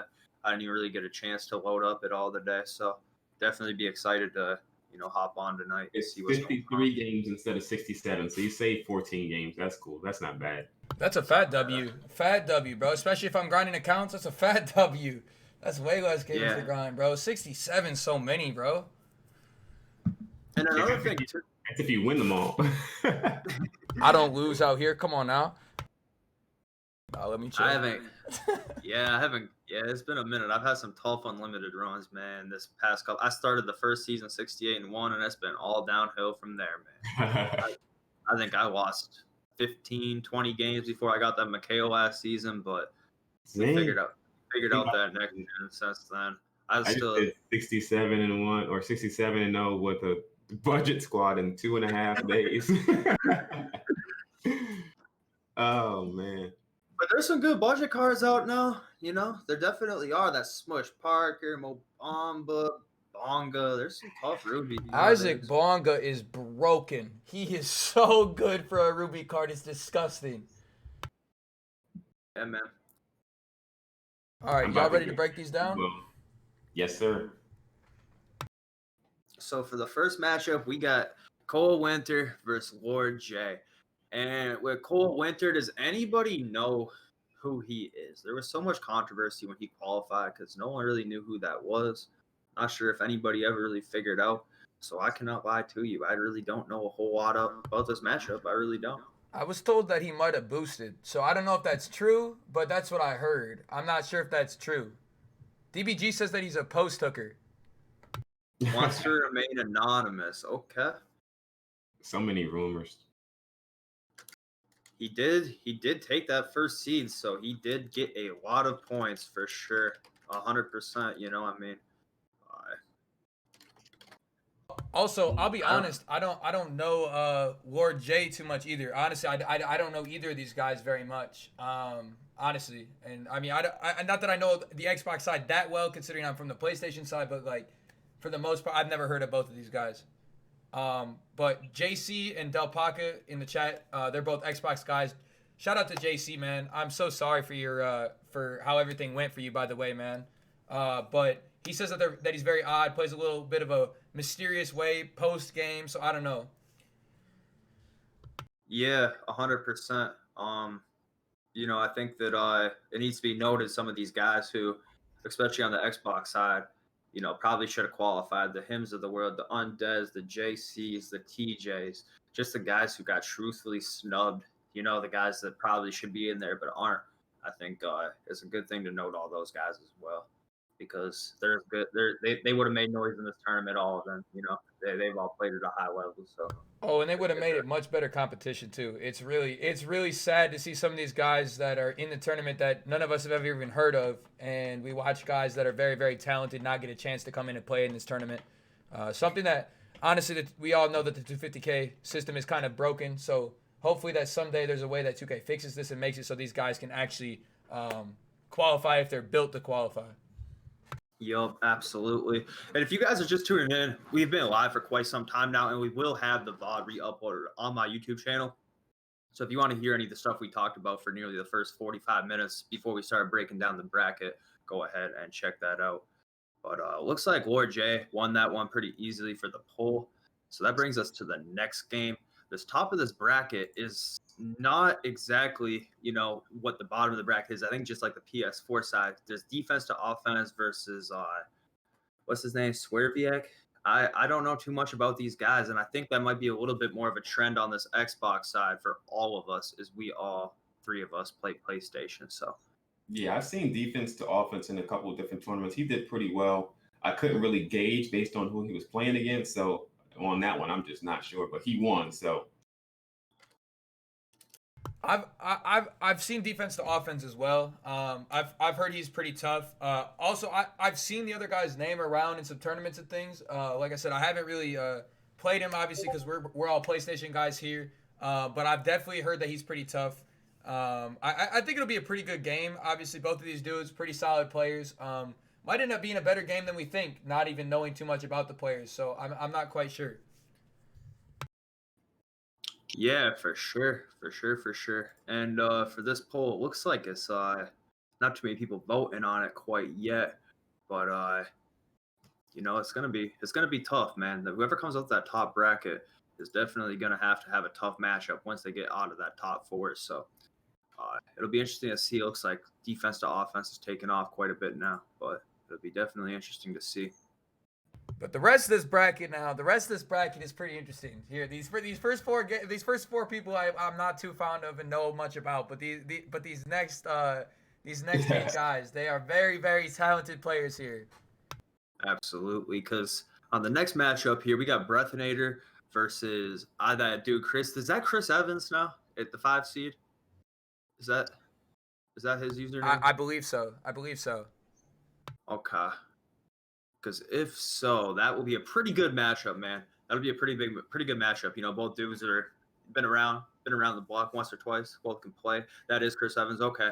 Yup. So Chris Evans actually got in from somebody, I think Skip, getting booted out from the third qualifier. So Chris Evans, I think, probably hasn't prepared as much as he would have if he would have known since the third qualifying week that he was going to be in the tournament. So it's going to be interesting to see you know, what he can do with probably not as much preparation as some of these other guys. So I wonder why did Skip get booted out of the tournament? Maybe because he qualified before? Like, what did he do? That's the thing we were talking about earlier, you know, man, is there's just no transparency. We don't know why these guys who deserved emails didn't get emails. We don't know why Skip got booted. It's just not much transparency on 2K's end. Chad is saying that he zen'd, and that's why he was DQ'd. Zenning? So that's big tough. Zen to my loot, chill. That's tough. But DBG saying he qualified on 2 accounts, so that's the thing. Who knows? You know, who knows for real? Did people maybe have footage of him zenning? I don't know. I'm not really sure. Somebody might have recorded it and sent it in. Possibly that's possible as well. But looking at this matchup, Chris is pretty good on both ends of the floor. He's a pretty solid player, good IQ. I think that he'll be pretty well. Yeah, Cry Now is another guy that we had Zen. There were so many Zens in this tournament, man. How in the hell did 2K let us play the 250K at all with Zens even being in the game, man? Why in the world did we ever think that shot stick aiming was going to be a good thing? I don't know, man. I really don't. What was wrong with Square? If we could do our Euros with our layups with our stick still, I don't know, man. But looking at Breathinator 2, dude is a big troll. He's very, very funny. But on the real, he's a very talented player. Offensively, he's very, very good. So I definitely expect to see a very good game here. I'm not really sure who will pull this one out. but it's gonna be a good game in my opinion. I'm gonna guess Breath pulls it out. I think I'm going to go with Breath as well, just for the sole fact that Chris didn't know he qualified until 2 nights ago. He technically qualified back on January 2nd. I mean, that's when he played in that qualifier 2 qualifying. He found out that he actually was going to be in the tournament 2 or 3 days ago. So I just don't think that's probably enough lab time for Chris. But he's obviously tough, so it's going to be a good game. And it looks like the chat is saying Breath as well in the poll. So should be a solid game. But that brings us to another marquee matchup. This matchup here probably going to be one of the most watched. Brian for 3 doing his thing, streaming on Twitch, got in on a first qualifier, and obviously the infamous Tydebo himself. So it's gonna be it's gonna be a game. This is gonna be a hell of a game. This is gonna be a hell of a game. Brian is really gonna come out, and I think Brian is gonna come out and absolutely put a lot of people on notice. I think this is gonna be an amazing game. I think Ty still is gonna pull it out, but I think Brian is gonna come out, and it is gonna be a sweaty ass game. This is gonna be. It might be. If it wasn't for the swaggy game later down in this bracket, I would say this might be the best game that's going to get played in here in the first side of this bracket. But I think it's going to be phenomenal. It's going to be an amazing game, bro. Brian is so tough. Yeah, he's been working hard, man. He has been working and working. He's been locked since whatever that day that first qualifier is, man. He's been locked. You see him asking for scrims on Twitter all the time. You go to his stream, he's playing. He's gonna come out here. He's gonna do everything he can to give Ty a hard time. Yeah, and these guys are both young too, so as long as they can keep their composure, that's gonna be a composure game. Like, who's been there before? How are they gonna take that pressure? Because they're both like 19, 20 years old, so it's gonna be crazy. Yeah. Ty definitely won't be pissing himself, I don't think, at the start of this game. So that could be a huge momentum shift. Although Brian, I think, will come in locked in the game 100%. He could have some really big jitters with Ty already having a big win under his belt in a comp scene at an elite level. That could do a lot of damage to Brian at the beginning of the game. So, and we talked earlier in the show how important things like momentum and the algorithm are going to hit right at the beginning of games, Heart Crusher and stuff activating. So it could be very, very important for Brian to come out very strong. Yeah, man.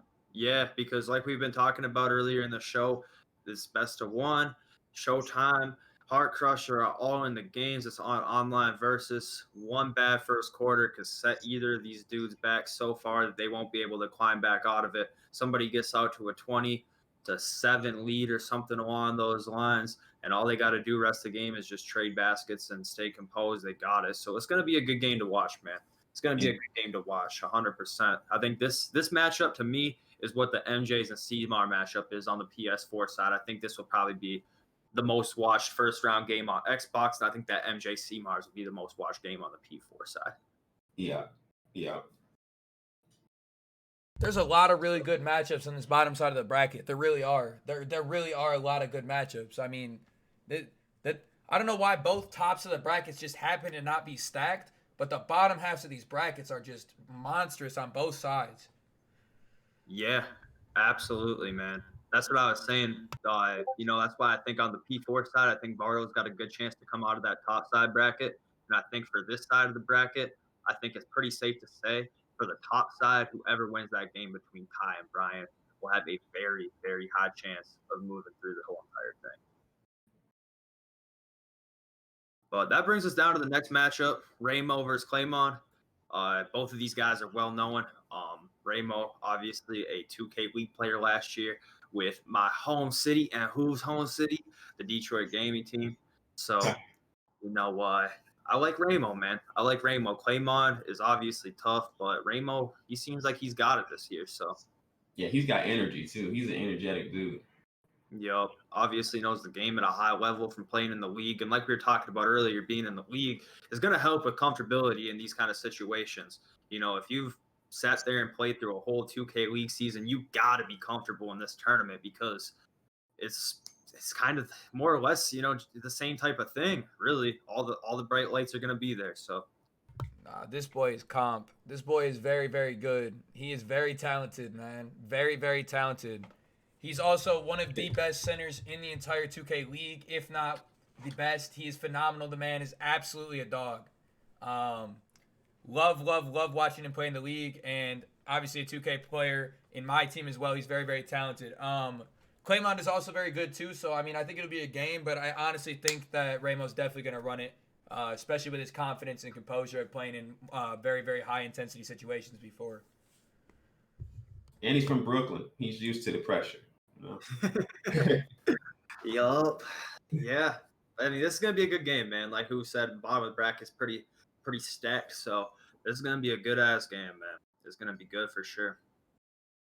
What's the poll saying here? We got Ramo up decent amount on Clay, but you guys can't sleep on Clay either. He's playing. He's played. He knows what he's doing. So, and that brings us to the next matchup here, which I think Jomi 12. That's got to be Jomar. So it's Jomi versus Swaggy. Obviously Jomar, the defending champ for 250. This is a tough one. This is a tough one. Jomar is, I think he's low key. Like we didn't even know he was gonna, match up with Ty that day, and everybody's like, "Who's Ty playing? Who's that? Who's that?" And then they found out it was Jomar, and they're like, "Oh wow." But his play style is just so different. He's one of my favorites to watch just because he runs crazy different stuff that you don't normally see. Plus, he knows how to play the game and do all the glitches and all that stuff. He was running Ben Simmons. He had Rudy Fernandez out there. So he's able to use like different cards and get good results out of them. And he plays great defense. So overall, he's well-rounded. So coming out of the bottom, I think for me, it's going to be Jomar. So I take him winning this one. Man, would it not be a good Final Four matchup to see Jomar and Ty again? I think that would be. That would be crazy. That'd be must-see TV, 100%. I mean, this Xbox side is stacked, so the chances of it happening probably aren't all that high. But man, that would be a good game to watch. And like RCA said, Jomar is willing to switch it up. I think he qualified using meter, so that's. All I gotta say is. Wait on Jomar to get a good team. Wait on him to get a good team. From what I heard, he hasn't had that great of a team in the qualifiers. I didn't watch the game that he played against Ty, and as RCA was saying, he was using guys like Rudy Fernandez. If he's taking the time and he's qualified, he's definitely taking the time to get the MT stacked up to get the players that he wants for sure. So when he comes out, he's going to have the team that he wants on the court. And like RCA said as well, he's a guy that will run a play on you, bro. He's a guy that will run a play. 90% of these guys that are playing at an elite level will run the 5-out offense in PNR, right? But he will run a play on you if he needs to in a situation. He knows how to run certain sets to be able to make sure he gets somebody open if he needs to. You know what I'm saying? So for me, clutch situations, I think he'll play very, very well. But Swaggy is also a guy that you guys can't sleep on, man. He's very, very talented at the game, and I think that he will come out very, very strong and have a good game as well. Yeah, and I mean, the thing, like we've been talking about all night, one of the biggest things, too, is just being comfortable out there. Jomar played in the league. Jomar won 250K last year, so just all of that alone is a big, big plus, man, that comfortability. Because, let's be honest, Jomar's playing on house money. He already won the thing last year, And honestly, sometimes that might be kind of a bad thing for that type of situation because Jomar, he might not be as hungry as some of these other guys. He might be willing to fold a little bit earlier, if he goes down 15 to 20. He might mentally check out and tell himself, I'm good. I've won this thing before. We're chilling. He might not be fighting for his life like some of these other guys are. But I don't know Jomar on any sort of personal level, so that's just all sorts of speculation right there, Yeah, definitely. Yeah, very true, though. Very possible. You never know.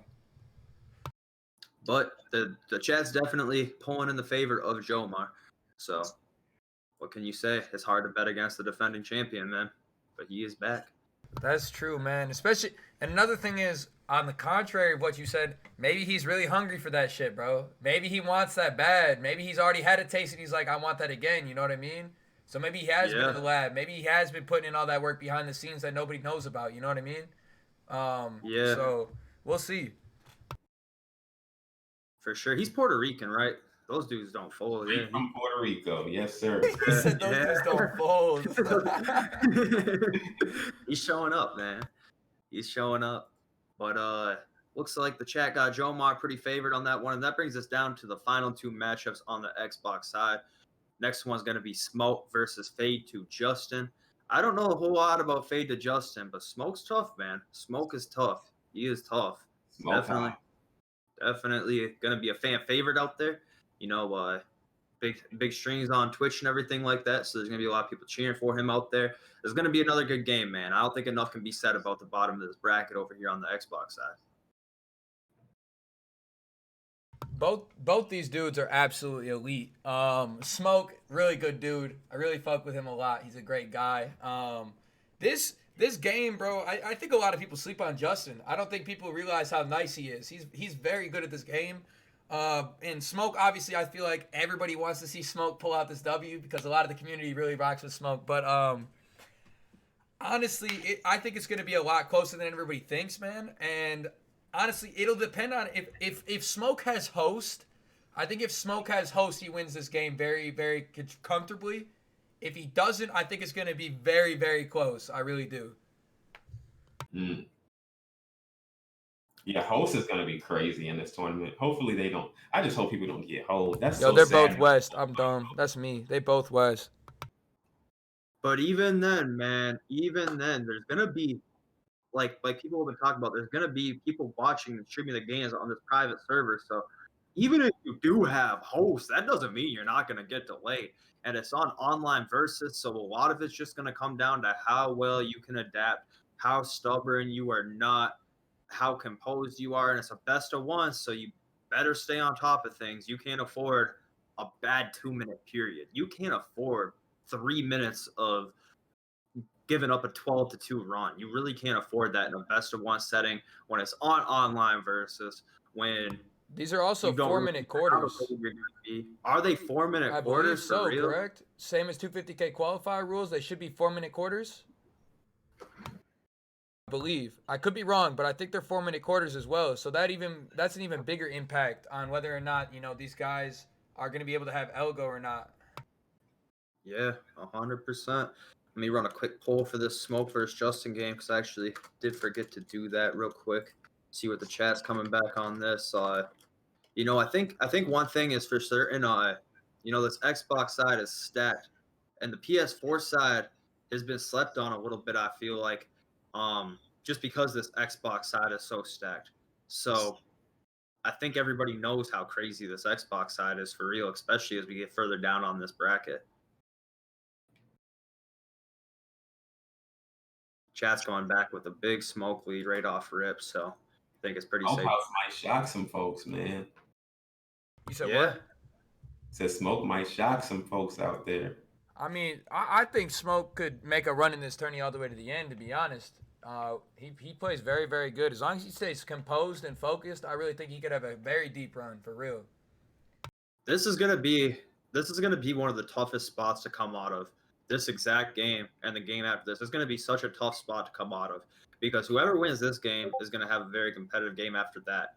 And then whoever takes that from the bottom 4 is going to have to come up against either Swaggy, Jomar, Claymont, or fucking Ramo. So it's going to be tough to come out of this bottom Xbox bracket. You won't have an easy game throughout the whole entire tournament if you're playing out this side of the bracket. You won't have a game where you're favored to win by much is what I'm trying to say, really, because nobody's going to have an easy game, I don't think, but you won't have a game where you are favored by much coming out of this bracket. It's a lot of competitive dudes down here. Nah, bottom line, bottom of the bracket is just tough. If you make it out of the bottom of the bracket and then you got to face Ty or somebody like that in the final 2, that is just brutal, Yep. Like that. And it's all played on the same day too. It's all played on the same day up until the finals. So you're gonna have to stay locked. Yeah, your locked in stamina's got to be there, definitely. Mm-hmm. But these dudes been practicing nonstop, labbing, playing scrims, doing whatever they need to do in order to be prepared. You know what I mean? They're coming in and they're playing nothing but scrims against people that are top players in the game to make sure they're ready and locked. So, $250,000 is a lot of money. That's $250,000, man. That they are locked. If they're not coming in locked, man, it won't be close. If somebody doesn't come in locked, they're gonna get flooded. They're gonna get flooded simply. Absolutely. And that brings us to the last matchup on this whole entire first round of the tournament. And it's going to be Rye, who changed his gamer tag to UMadda. I'm almost certain that who it is, versus Dez. So, not too sure. That's Fly Guy Rye. Uh-huh. Yeah. He changed his name to UMadda, I think. I'm almost certain that's him, but if I'm wrong, somebody in the chat correct me. But Fly Guy Rye, he's been around. What can you say? He has been around.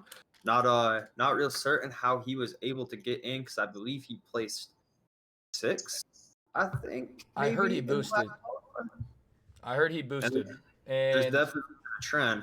I also have played this kid many, many times last year, and I mean, he was all right. Last year he was between the legs glitch made 100%. If it hadn't been what was that Pro 8 speed dribble glitch, like he literally was poop. Besides that last year, so I don't know what he's got this year. I don't know if he's improved. I don't know if he's a better player. I don't know if all he did was boost and got his ass into the 250K. That might be why his name is now Yamad, huh? I mean, it might be. But we'll kind of see what he has in him. I know Deeds is a very, very good player. Very talented. I think that he'll definitely win the game, in my opinion. Yeah, the chat's definitely going in Deeds' favor. I haven't seen too much of Rye play personally. I've just seen his name around here or there. There's been a lot of accusations against different people. Some people that qualify, some people that didn't qualify. There's been lots of accusations. So it's really hard to, say this person did this person did that, because we don't know. At the end of the day, we don't know. There's no transparency from 2K. A lot of these guys who qualified, most of them did not stream their qualifiers. So it's hard to say, man. It's hard to say. Let me just say, most of the PlayStation side didn't boost. Okay, Xbox is always going to be the L box, in my opinion. PlayStation always going to be on top. Y'all nerds over there on the Xbox better transfer over. What is y'all doing? That's you mad you didn't qualify because you playing on the L box. All right, get off that shit. Yeah, and I'll go ahead and say, it's kind of incredible what happened in the community between Xbox and PlayStation. Because at this point last year, even through the end of the game cycle in 2K20, Xbox could not touch PlayStation. It wasn't happening whatsoever. But a few things happened. Ty moved over, Jin moved over. Okay, 2 of the most elite players are now on Xbox. They're on P4. Those Xbox guys got hungry. They kept playing. They kept labbing. None of them went to next gen once next gen dropped. They all stayed. They all were hungry for this 250K tournament. So it's really wild how fast the narrative in the community went from Xbox's dog to Xbox on top, because I did not see it coming this quick whatsoever for the switch over to be like that. But it definitely did happen. So no, it really did. They came out of nowhere too, because literally 2 years when I joined my team in 2K20, and in 2K20 I joined my team, and let me tell you, the Xbox side was a joke. Everybody laughed at them, called them trash, talked about how shitty they were, how PlayStation was so much better, all the comp was on PlayStation, and then we start rolling out these tournaments this year, and there have been a lot of Xbox dudes that made a lot of noise. You even get guys like Hims who transferred over to PlayStation to play in some tournaments to make some noise. So like, shouts out to the Xbox community. You guys have definitely played very, very well and gotten, to the point where people definitely respect the Xbox side. I was just saying y'all are playing on a booty system. That's all it is. That's it. The main reason why I prefer PlayStation over Xbox for 2K, that's completely unrelated to the community, is the reason with these two sticks being right next to each other. Maybe if I labbed on it long enough, I could get used to it, but with the other analog stick being up here on the controller, not being parallel with the other dribbling stick, it just throws me off. I don't know, man. I don't know. But that's my only main reason. I don't even know how they switch back and forth to grind accounts. Like, that's so much. That is OD, and I think that it's probably not the best idea in the world. Honestly, it's probably not. I know if I was in that situation where I was switching back and forth and I qualified, I'd probably be sticking on that one console until the tournament's over, for sure. But and that pretty much does it. You guys want to go over the top 3 for what we got on the Xbox side, like we did for the PlayStation? Yes, sir. Guess, Yeah, I I'll go also ahead want to and take start a it minute. off. If anybody in the chat hasn't already followed up the stream here tonight, make sure y'all do hit that follow button for me. And then also, if I could get a shout out from my mods for Jacob and RCA. If y'all don't mess with both of them, please do me a favor. Make sure you guys hit them with a follow here on Twitch. Both amazing people, both definitely grinding. Jacob and RCA both do a lot of YouTube as well, so definitely make sure you guys hit their channel, check out their YouTubes, man. If you're trying to get better at the game, RCA probably the best tutorial teacher in the entire world. He definitely is gonna help y'all make your game better. So if y'all are trying to get better at the game, just understand basics, any of it, man. Definitely check him out. And Jacob has been dropping some heat on YouTube lately. I'm not even gonna lie to y'all. He's been putting out some fire content. Has some of the best editing, I think, and time put into his work, man. Definitely make sure you guys take some time and check him out for me as well, please. Thank you. Yeah, I appreciate that, Hoove, man. It means a lot, for real. We'll kind of go over this a little more towards the end of it and everything like that, but it's definitely been a good time on here with you guys for sure. We'll go ahead and give our top 3 for the Xbox side. I'll start it off, and I'll just say, I think counting out Ty would be a ridiculous thing to do. The dude has won every tournament under the sun. Everything from the 100K play now last year to a bunch of MyTeam Madnesses last year. He's won MyTeam Madnesses this year. He sits through and runs all these Players Lounge tournaments that has his name sponsored on it. The dude's got a good track record, You kind of see people come into these tournaments. Everybody has a name, but Ty has a big name. He's probably got the biggest name out of this tournament, I think it's safe to say. And it's well deserved, It's well deserved. He hasn't even been playing the game that long, man. He's only been on my team for real since 19, and I think it would be ridiculous for me to say that he isn't one of the top 3 favorites out the Xbox side. And then I think another pretty conservative pick would be Jomar. The dude's won it before. The dude nearly beat Ty. Well, he did beat Ty in the qualifiers, in the 4th qualifier when Ty was trying to get a higher seed. So I think those are definitely 2 safe picks. And for the 3rd pick, I'm going to go ahead and say it's real tough for me to decide between Ramo and Smoke. But I'll go ahead and say Ramo. He's got the league experience. He's probably pretty comfortable in this kind of setting. I don't think too much pressure is going to be on him. He's got the league experience. So I'm going to go ahead and keep those 3 for me. I'm going to say Ty. I'm going to say Jomar. And I'm going to say Ramo. That's tough. I agree with everything you just said, Jacob, too. I might switch it a little bit. Ty's my boy. I just think he has a lot riding on it that may end up leading to more pressure to perform. And I think that is a fantastic point. That could come into play. I'm going to go with Jomar as my 1. I'm going to take Brian for 3. For some reason, something's telling me the underdog might get an upset. Like I said, both of these guys I watch all the time, so this is just me choosing. But Brian, and then I'm going to take possibly Smokehouse as the last one. He's a cool dude. He's a laid back guy, so he might be the most calm. Maybe we'll see. But Jomar will be my number 1 pick just because overall composure, always in the league. He plays in the league. He won last year. Plus, he plays great offense and defense. He just knows everything about the game. So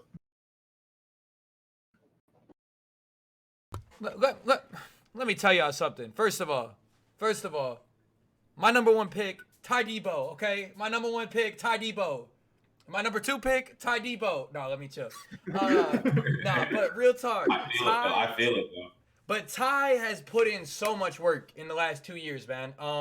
Since I've started to follow him, since I've started to rock with him, man, he puts in so much time into this game, man. And I know he's really focused on a lot of content creating lately and doing a lot of YouTube stuff for everybody, but y'all got to remember that this dude Ty is cold, man. He is very, very good when he's locked into this game. I think that he's definitely going to come in focused and ready to prove that he is the best in the world. I think he wants that title. I think he wants that 250K really bad. I think he wants to prove to everybody that he's better than everybody else in the world. I really do. Like, I really think he wants to be able to hold himself to that stature. For how much work he's putting in, for how much he's been doing for the community, I really think he wants that, man. Now, what you said, yes, that does put a ton of pressure on him. And that's going to make him probably feel like he has to make this happen, or it's the end of the world type shit. But honestly, for him, he's just getting started in content creating in his career and everything, so he's going to be just fine regardless. So I hope he realizes that and is able to like let that lift off his shoulders and just play the way that he knows how to play.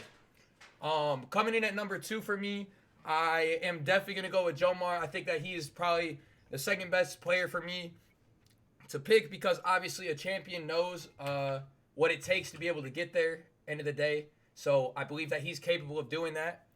And my third pick is going to be Smoke. I think that Smoke is phenomenal as well. Great guy, great player. As long as he's composed, I think he can do a lot. He's always laid back, like you said, RCA. So I definitely think he's going to be doing well as well. You guys want to do a finals prediction? That's exactly where I was going to lead with this. We gave our top 3 from the PlayStation side. We gave our top 3 from the Xbox side. So let's talk about who's bringing home the money. I think one good thing that they changed up this year is they're going to give $50K to who gets second. I like that. I think that's a good thing. I think if you make it that far, I think you should be rewarded in some aspect. I'm not a big fan of winner takes all tourneys in any sort of anything. I think it's always good. You know, I know a lot of people got the mindset if you're not first, you're last type thing. But I think it's a good thing to reward whoever comes out of the side of their own console with a little bit of cheddar. 50K is a lot of money, man. I know 50K would definitely change probably most of these people's, 5-year plan with their life for sure. Yeah. Whether that's, getting a payment on a house, whether that's paying for their college, whether that's, helping out some of their family, it make a huge difference, man. So I'm happy that they're doing that for sure. Do you guys maybe want to go first and just say, who you could see in the finals? We gave our top 3 from each side, so I think it's safe to assume, So we're saying finals PlayStation versus Xbox, you mean? Yeah. Yup. That's tough. I guess I'll go first. I'm gonna take finals PlayStation versus Xbox. I'm going Jomar versus Splash, bro. Jomar versus Splash. And I think Jomar plays pretty decent defense, but if it gets to Jomi versus Splash and there's no delay, Splash is gonna want that revenge that he's been seeking for. Splash is going to take that game just because offensively he's just going to be able to do what he needs to do. And I don't think Jomar's offense is going to be as good. But I don't know. But that's my pick. I'm going to take Jomi versus Splash, and I'm going to go with Splash winning against Jomar at the end. For me, I do want to just acknowledge this, Jacob, like you were saying about the second place person. And even, that is so prestigious in itself, too. If they were to win that money, that could lead to them starting content creating. That could lead to them starting streaming or whatever it is within 2K that allows for them to be able to, start a base for their life, which could completely change somebody's life. So it's a huge W for 2K for doing that. For me, man, PlayStation side, I'm going to just be honest. I think Splash is the best player in the game on the PlayStation side. I really do. I don't think anybody can keep up with him offensively. And honestly, if he's able to play good defense, I think there's no doubt that he gets to the finals over there. If not him, Vardo. Only because of coming from that EU side, I think the delay, he's going to have a really good chance of playing very, very well. Xbox side, you already know who I'm going with. It's going to be Tydebo going in there for the finals on the Xbox side, man. I'm a big Tydebo fan. I am a big Tydebo fan. But on the real, I think Ty wants this, man. I think he wants it more than anybody knows. And I really think he's putting in the work that y'all haven't been seeing. And I think he's going to come out more locked than y'all have ever seen Ty locked in his life.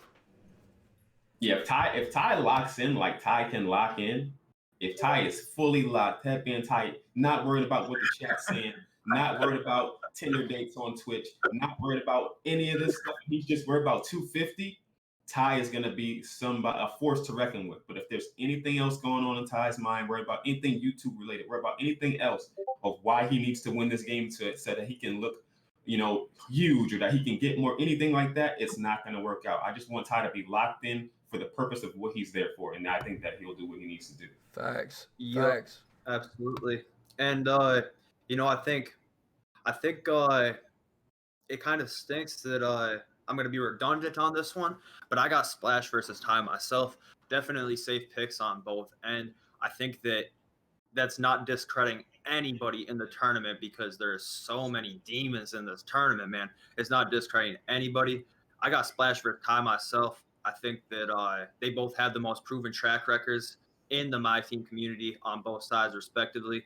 When I gave my top 3 from Xbox and top 3 PS4, I wouldn't even blink an eye if any of those 3 got in over Splash and Ty. But that's what I'm going with for the finals. And I think that Splash is going to win it all, man. I really do, especially if he has to come up against somebody like Ty. And the reason being is on online versus. So Splash is going to try and PNR the whole entire time. He's going to have some hitters out there now. Whether that's Luka at point, whether he's got Havlicek out there, he's going to be, going for these PNRs all game long. And if Ty swings off anybody, even a little bit, Splash has got that IQ. He's a point guard in the league. He's going to be able to dot those corners. And on online versus, those shots will not get smoked. So I think it's going to be really tough for Ty to play the type of defense that we're used to seeing Ty play. But at the same time, leave it to Ty to be able to adjust to a difficulty slider. That's just me speculating to pick somebody for the sole reason that that's what we're here to do on this 250K show. So that's what I see. And I would love for somebody in this tournament to prove us all wrong. Chad is looking for one sleeper out of all of us. One sleeper pick. For me, my sleeper pick, I told y'all earlier, y'all didn't listen to me. I'll repeat myself. Nick is going to have a chance to come out of that PlayStation side, bro. I'm telling y'all, y'all sleeping. I'm telling y'all he's coming, all right? He could get out of that bottom bracket and he could beat Splash. I know y'all are probably like, no freaking way, no way. But I'm telling y'all, all right? I'm telling y'all, PlayStation side, watch out for Nick, man. I'm telling y'all. My sleeper picks, I guess, are going to be Jin or Brian. I'm going to take Jin on PlayStation side, possibly Brian on the Xbox side. And just to back up what we were saying before, I think, honestly, whoever's going to win is going to be able to do something different to adapt to if somebody's stopping what they're used to doing. That's the person that's going to win. No matter how good anybody else is, if something they're doing is getting stopped, they got to have something else in their bag. I don't care if it's a freelance play, it's a different kind of defense. Something has to be able to be switched up or else they're going to lose. Yep. And I'm going to go ahead and give 2 sleeper picks from both sides. Guys that weren't in, well, one of them was, but I'm going to give 2 sleeper picks from both sides and kind of just give a quick little reason. I think on the PS4 side, I think Troydan's got a really, really good shot. The way he played against Ty the week or 2 ago on that Players Lounge tournament told me everything I needed to know about the guy. He's cold, man. He is cold. So definitely Troydan. I think Walker might do all right, man. He's been in there a couple years now. He's definitely going to have the comfortability, so I don't think it's any sort of thing to count either of those guys out. Semifinals too. He's had deep runs. So he's been there. He's been at the end. He knows what it's like to have to be there to be able to try to close it out, and he hasn't been able to do it before. So it'd be interesting to see him do it this year. That'd be pretty crazy. Yep. And for the Xbox side, I think it's also important to note for Brian, dude's been working his ass off. He qualified early. He's had as long a time to prepare for this as anybody else. You don't need to say too much about Brian. You guys already know he's been streaming too, so you guys have seen how locked he is. He's been locked off stream. You can see it from the things he's tweeting out. So definitely Brian and Ramo as well. Not really sure if Ramo's a sleeper pick. I don't think any of us had him in our top 3, so I think it's safe to call him a sleeper pick at that stage. The dude's just going to be comfortable out there. He's just going to be comfortable. He's been in the league. He knows what he's doing. So I think it's a good thing to give all those guys a quick shout. Yes, sir. But anyways, you guys want to answer a few questions from the chat? Just kind of see what the chat's seeing. If the chat's got any couple questions to throw our way, just kind of feel the chat out for a couple minutes before we hop off here. Yeah, let's see what the chat's going to think to talk about. Yikes, thank you for the 100 bits, family. I appreciate that.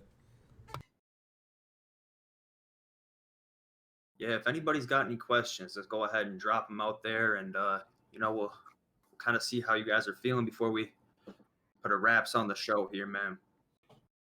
Again, I do want to just say thank you to everybody who came and popped out. This was something that all of us were looking forward to doing. So I there's a possibility we might do some more stuff with this outside of this stream. We might collab a little bit more. Might look at doing maybe some form of a podcast or something with everybody. So just want to kind of throw that out there. If y'all enjoyed this, let us know. Give us some feedback, man. Because, this is kind of stuff that I think the three of us very, very much so could accelerate at together. Three very, very great personalities and great people here. Yeah, we've definitely been vibing off each other, man. I don't know how long you've been live, but I think damn near 2 hours, man. It did not feel like that. So, Yeah, almost. couple things I'm seeing out here. Y'all miss. I'm just Isaac. Yeah, I think definitely a lot of tough dudes that didn't get in. TJ, Isaac, JC, Hims, Undead. There's lots of guys. There's just lots of guys, man. The They'll tournament be in there takes. next. Oh, go ahead. Go ahead. The tournament takes place tomorrow, guys. It starts tomorrow at 10 a.m. Eastern, I believe, is the first game. I will be streaming in the morning. I stream in the morning at 8 a.m. pretty much every day.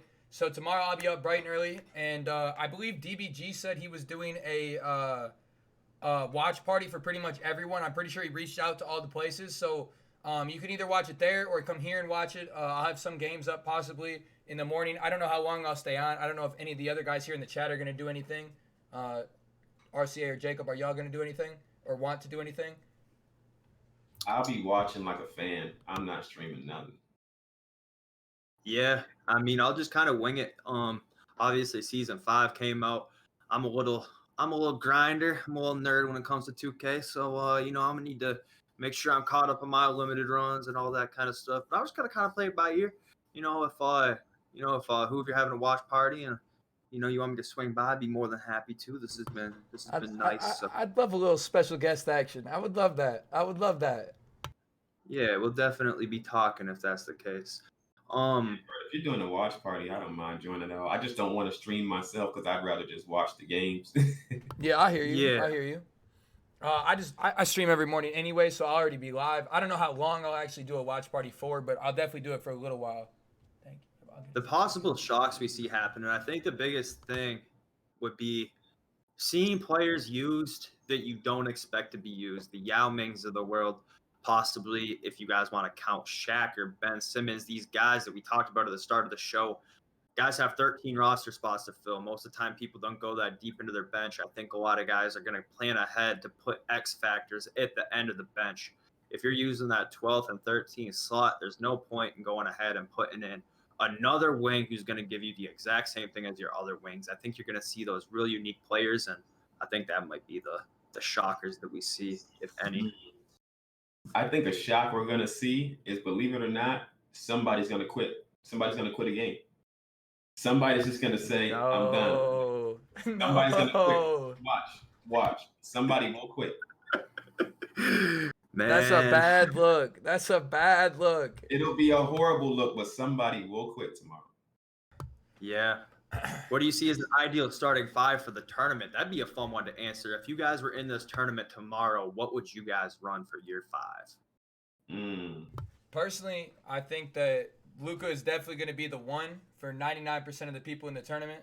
I know a lot of you guys probably don't know, but I just put a gameplay out on this dude. The new Don, man, he is cold. He is very, very good, man. And for a guy like Splash, I know he's already played a billion games to try to get Terry, so he probably won't go for Don. But he is really nice, man. He's got the Curry slide, too. He's a phenomenal card.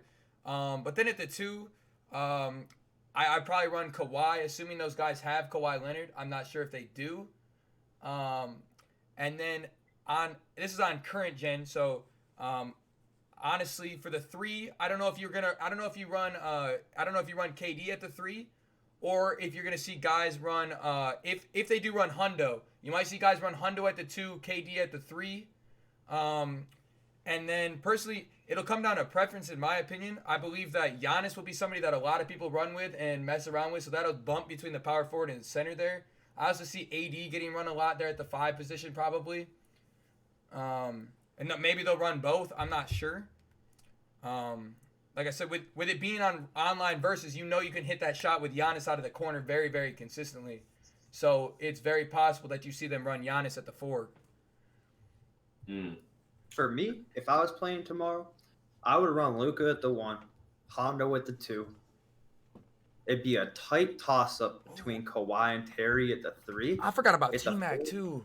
Ooh, T-Mac on current is so much better than next gen. I've been playing next gen too long, y'all. I've been playing next gen too long. T-Mac is so good on current I've gen. been on next too. But I think I'd have to stay with Hondo at my 2. I just love Hondo. The dude's a bucket. My play style, 100%.